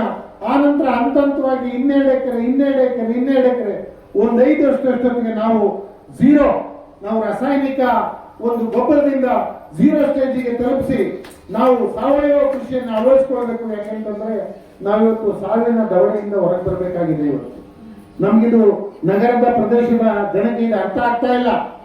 ಇವನು ಯಾರೋ ಹಳ್ಳಿಯನ್ನು ಮಾತಾಡ್ತಿದ್ದಾನೆ ಅಂತ ಅನ್ಕೊಂತಾರೆ. ನಾವು ಮಾತಾಡಿದ್ರೆ ಇಷ್ಟುತ್ತ ಕೊತ್ತಂಬರಿ ಸೊಪ್ಪು ಬೇಕು ಅಂತಾರೆ. ನಮ್ಮ ನಾಟಿ ಕೊತ್ತಂಬರಿ ಸೊಪ್ಪು ಅಡುಗೆ ಮನೆಯಲ್ಲಿ ಇಟ್ಟರೆ ಆಚೆ ಅದರ ವಾಸನೆ ಹೊಡೆಯೋದು. ಇವತ್ತು ನಾಟಿ ಈಗಿನ ಕೊತ್ತಂಬರಿ ಸೊಪ್ಪು ಅದನ್ನ ಉಚ್ಚಿ 3 ಗಂಟೆ ತಗೊಂಡೆ ಯಾವುದೇ ಸ್ಮೆಲ್ ಬರೋದಿಲ್ಲ. ಯಾಕೆಂತಂದ್ರೆ ಅದಕ್ಕೆ ಸತ್ವನೇ ಇರೋದಿಲ್ಲ. ಆ ರೀತಿಯ ಕುಲಾಂತರಿ ಬೆಳೆಗಳು ನಮ್ಮ ದೇಶಕ್ಕೆ ಬಂದು ನಮ್ಮನ್ನ ಅಧೋಗತಿಯ ಅಂಚಿನಲ್ಲಿ ತಂದು ನಿಲ್ಲಿಸಿದೆ. ಇವತ್ತು ನಮ್ಗೆ ಟೊಮೊಟೊ ಬೀಜ, ನಾನು ಅಧಿಕಾರಿಗಳಿಗೆ ವಿನಂತಿ ಮಾಡ್ತೇನೆ, ನಮ್ಗೆ ತಾವು ಭಾಷಣ ಮಾಡೋದು ಅಷ್ಟೇ ಸಾಕಾಗೋದಿಲ್ಲ. ನಾವು ಏನ್ ಮಾಡ್ಬೇಕು ಅಂತ ತಾವು ಹೇಳ್ಬೇಕು, ಯಾವ ಬೀಜ ಹಾಕ್ಬೇಕು ಅಂತ ತಾವು ಹೇಳ್ಬೇಕು. ಶಿವರುದ್ರಯ್ಯನಂತವರು, ನಾಗರಾಜಣ್ಣಂತವರು ಅದರಲ್ಲಿ ಪಳಗಿದ್ದಾರೆ. ನಮ್ಗೆ ABCD ಗೊತ್ತಿಲ್ಲ. ನೀವು ಅಧಿಕಾರಿಗಳು, ಕೃಷಿ ಇಲಾಖೆ, ತೋಟಗಾರಿಕೆ ಇಲಾಖೆ, ಮೀನುಗಾರಿಕೆ ಇಲಾಖೆ, ಬೇರೆ ಬೇರೆ ಇಲಾಖೆಗಳಿದೆ. ಇವತ್ತು ಕೃಷಿ ವಿಜ್ಞಾನ ಕೇಂದ್ರಗಳಿದೆ. ಇವತ್ತು ದಕ್ಷಿಣ ಜಿಲ್ಲೆಯಲ್ಲಾದ್ರೂ ಕೂಡ ನಾವು ರಾಗಿ ಮತ್ತು ಮಾವನ್ನು ಹೆಚ್ಚು ಅವಲಂಬಿಸಿದ್ದೀವಿ. ನಾವು ತುಮಕೂರು ಜಿಲ್ಲೆಯವನು. ನಮ್ಮ ತುಮಕೂರು ಜಿಲ್ಲೆ ತೋಟಗಾರಿಕೆ ಬೆಳೆಗಳಿಗೆ ಇವತ್ತು ಹೆಸರುವಾಸಿಗೆ. ನಮ್ಗೆ ಇವತ್ತು ಯಾವ ರೀತಿಯನ್ನ ಬೆಳೆ ಬೆಳಿಬೇಕು ಅಂತ ಗೊತ್ತಾಗ್ತಾ ಇಲ್ಲ. ಇವತ್ತು 40% ನಮ್ಮ ತೆಂಗು ಇಳುವರಿ ಇಲ್ಲ ರುದ್ರೇಶಣ್ಣ, 40% ಇಲ್ಲ. ಕಾಯಿ 40 ರೂಪಾಯಿ, ಆದ್ರೆ ನಾನು 25,000 ಕಾಯಿ ಬೆಳೆಯೋನು. ಇವತ್ತು ನನ್ನ ತೋಟದಲ್ಲಿ 10,000 ಕಾಯಿ ಬೆಳೀತಾ ಇಲ್ಲ. ಯಾಕೆ? ಇವತ್ತು ರಾಸಾಯನಿಕ ಗೊಬ್ಬರ ನಮ್ಮನ್ನು ಹಾಳು ಮಾಡಿದೆ. ಇವತ್ತು ನಾನು ಪಂಜಾಬಿನ ಪರಿಸ್ಥಿತಿಯನ್ನು ಹೇಳ್ತಾ ಇದ್ದೀನಿ ಸ್ನೇಹಿತರೆ. ಪಂಜಾಬಿನಲ್ಲಿ ಈ ದೇಶದಲ್ಲಿ ಅತಿ ಹೆಚ್ಚು ಕ್ಯಾನ್ಸರ್ ಬರ್ತಕ್ಕಂಥ ರಾಜ್ಯ ಯಾವುದು? ಪಂಜಾಬು. ಯಾಕೆ? ರಸಗೊಬ್ಬರವನ್ನ ಹಾಕಿ ಈ ಸರ್ಕಾರಿ ಗೊಬ್ಬರನ DAP ಯೂರಿಯಾ ಹಾಕಿ ಮಣ್ಣನ್ನು ನಾವು ಹಾಳು ಮಾಡಿದ್ದೇವೆ. ಮಣ್ಣು ಸತ್ತೋಗಿದೆ. ಇವತ್ತು ಮಣ್ಣಿನಲ್ಲಿ ಯಾವುದೇ ಸೂಕ್ಷ್ಮಾಣು ಇಲ್ಲ. ಆ ಕಾರಣಕ್ಕೋಸ್ಕರ ಅಲ್ಲಿ ಇವತ್ತು ನಾವು ಕ್ಯಾನ್ಸರ್ ಹೆಚ್ಚಿಗೆ ಕಾಣ್ತಾ ಇದ್ದೀವಿ. ಆ ದಾರಿನಲ್ಲಿ ನಾವು ಇದ್ದೀವಿ. ಗಾಬರಿ ಆಗಬೇಡಿ, ನಾವು ಕೂಡ ಸಾವಿನ ಅಂಚಿಗೆ ಹೋಗ್ತಾ ಇದ್ದೀವಿ. ಅದು ತಪ್ಪಬೇಕು ಅಂತಾದ್ರೆ ನಾವೆಲ್ಲ ಕೂಡ ಇಲ್ಲಿ ಬಹುಶಃ 95% ರೈತರಿದ್ದೀವಿ. ನಾವು ಅದನ್ನು ಪ್ರಾರಂಭ ಮಾಡೋಣ. ದಯಮಾಡಿ ನಾವು ಪ್ರಾರಂಭ ಮಾಡೋಣ. ನಾವು ಮುಂದಿನ ಪೀಳಿಗೆಯನ್ನ ಸಾವಿನ ಅಂಚಿನಿಂದ ತಪ್ಪಿಸೋಣ. ನಮ್ಮದು ಮುಗಿದೋಗಿದೆ. ನಾವೀಗಾಗಲೇ ನಮ್ಮನ್ನ ಈ ಒಂದು ವ್ಯವಸ್ಥೆ ನಮ್ಮ ಜೀವನ ಹಾಳು ಮಾಡಿಬಿಟ್ಟಿದೆ. ರುತೇಶಣ್ಣ ಹೇಳಿದ್ರು, ನಮ್ಮ ಆಯಸ್ಸು ಇವತ್ತು 40ರಿಂದ 50 ವರ್ಷಕ್ಕೆ ಬಂದು ನಿಂತಿದೆ. ಯಾವ ಬೇಕಾದ್ರೂ ಹೃದಯಾಘಾತ ಆಗ್ಬೋದು, ಯಾವ ಬೇಕಾದ್ರೂ ಉಸಿರು ನಿಲ್ಬೋದು. ಆದ್ರೆ ಮುಂದಿನ ಪೀಳಿಗೆ ಶಿವರುದ್ರಣ್ಣ ಮತ್ತು ನಾಗರಾಜಣ್ಣ ಏನು ಅಳವಡಿಸ್ಕೊಂಡಿದ್ದಾರೆ, ಆ ಮುಂದಿನ ಪೀಳಿಗೆಗಾದ್ರೂ ನಾವು ರಾಸಾಯನಿಕ ಗೊಬ್ಬರಗಳನ್ನ 0 ಮಾಡಬೇಕಾಗಿದೆ. ಇವತ್ತು ಮಣ್ಣಿನ ಫಲವತ್ತತೆಯನ್ನು ಉಳಿಸಬೇಕಾಗಿದೆ. ಇವತ್ತೇನು ಅವ್ರು ಹೇಳ್ತಿದ್ದಾರೆ ಖೇತ್ ಬಚಾವ್ ಅಂತಂದ್ರೆ ಮಣ್ಣನ್ನ ಉಳಿಸುವಂತ ಕಾರ್ಯಕ್ರಮ. ಮಣ್ಣನ್ನ ಉಳಿಸೋದು ಯಾವುದು? ನಾವು ಕುರಿ ಗೊಬ್ಬರವನ್ನ, ದನಿನ ಗೊಬ್ಬರವನ್ನ, ಗೋಡನ್ನ, ಸೊಪ್ಪನ್ನ ನಾವು ಹಾಕಿದ್ರೆ ಈ ಫಲವತ್ತತೆ ಜಾಸ್ತಿ ಆಗುತ್ತೆ. ಆ ಮೂಲಕ ನಾವು ನಮ್ಮನ್ನ ಕಾಪಾಡ್ಕೊಳ್ಬೇಕು. ಭಾರತೀಯ ಜನತಾ ಪಾರ್ಟಿ ಇವತ್ತು ಈ ಕಾರ್ಯಕ್ರಮನ ಇಡೀ ದೇಶದಲ್ಲಿ ಮಾಡ್ತಾ ಇದೆ. ನಾವು ಯಾವುದೇ ರಾಜಕಾರಣ ಮಾಡ್ತಾ ಇಲ್ಲ, ಯಾವುದೇ ಬಿಜೆಪಿಯ ಫ್ಲಾಗ್ ಅನ್ನ ಹಾಕಿಲ್ಲ. ಒಂದು ಮಿಸ್ ಆಗಿ ಈ ಫ್ಲಾಗ್ ಹಾಕಿಬಿಟ್ಟಿದ್ದೀವಿ, ಅಲ್ಲ ವೇದಿಕೆಯಲ್ಲಿ ಆದ್ರೆ ಒಳ್ಳೆ ಕಾರ್ಯಕ್ರಮ ಇದು, ರಾಜಕೀಯ ಕಾರ್ಯಕ್ರಮ ಅಲ್ಲ ಇದು. ಹಾಗಾಗಿ ರೈತ ಮೋರ್ಚಾ ಪ್ರತಿ ಪಂಚಾಯತ್ ಅಧಿಕಾರಿಗಳನ್ನ ಸಹಾಯ ತಗೊಂಡು ಇದನ್ನ ಯಶಸ್ವಿ ಮಾಡಬೇಕು. ಭಾರತೀಯ ಜನತಾ ಪಾರ್ಟಿ ಎಲ್ಲ ಹಂತಗಳಲ್ಲಿ ರೈತರಿಗೆ ತಿಳಿಸುವಂತ ಕೆಲಸವನ್ನ ಅಧಿಕಾರಿಗಳ ಸಹಾಯತ ಮಾಡಬೇಕು ಅಂತ ಹೇಳಿ ನನ್ನ ಮಾತನ್ನು ಮುಗಿಸ್ತೀನಿ. ಜೈ ಹಿಂದ್, ಜೈ ಭಾರತ್ ಮಾತಾ ಕಿ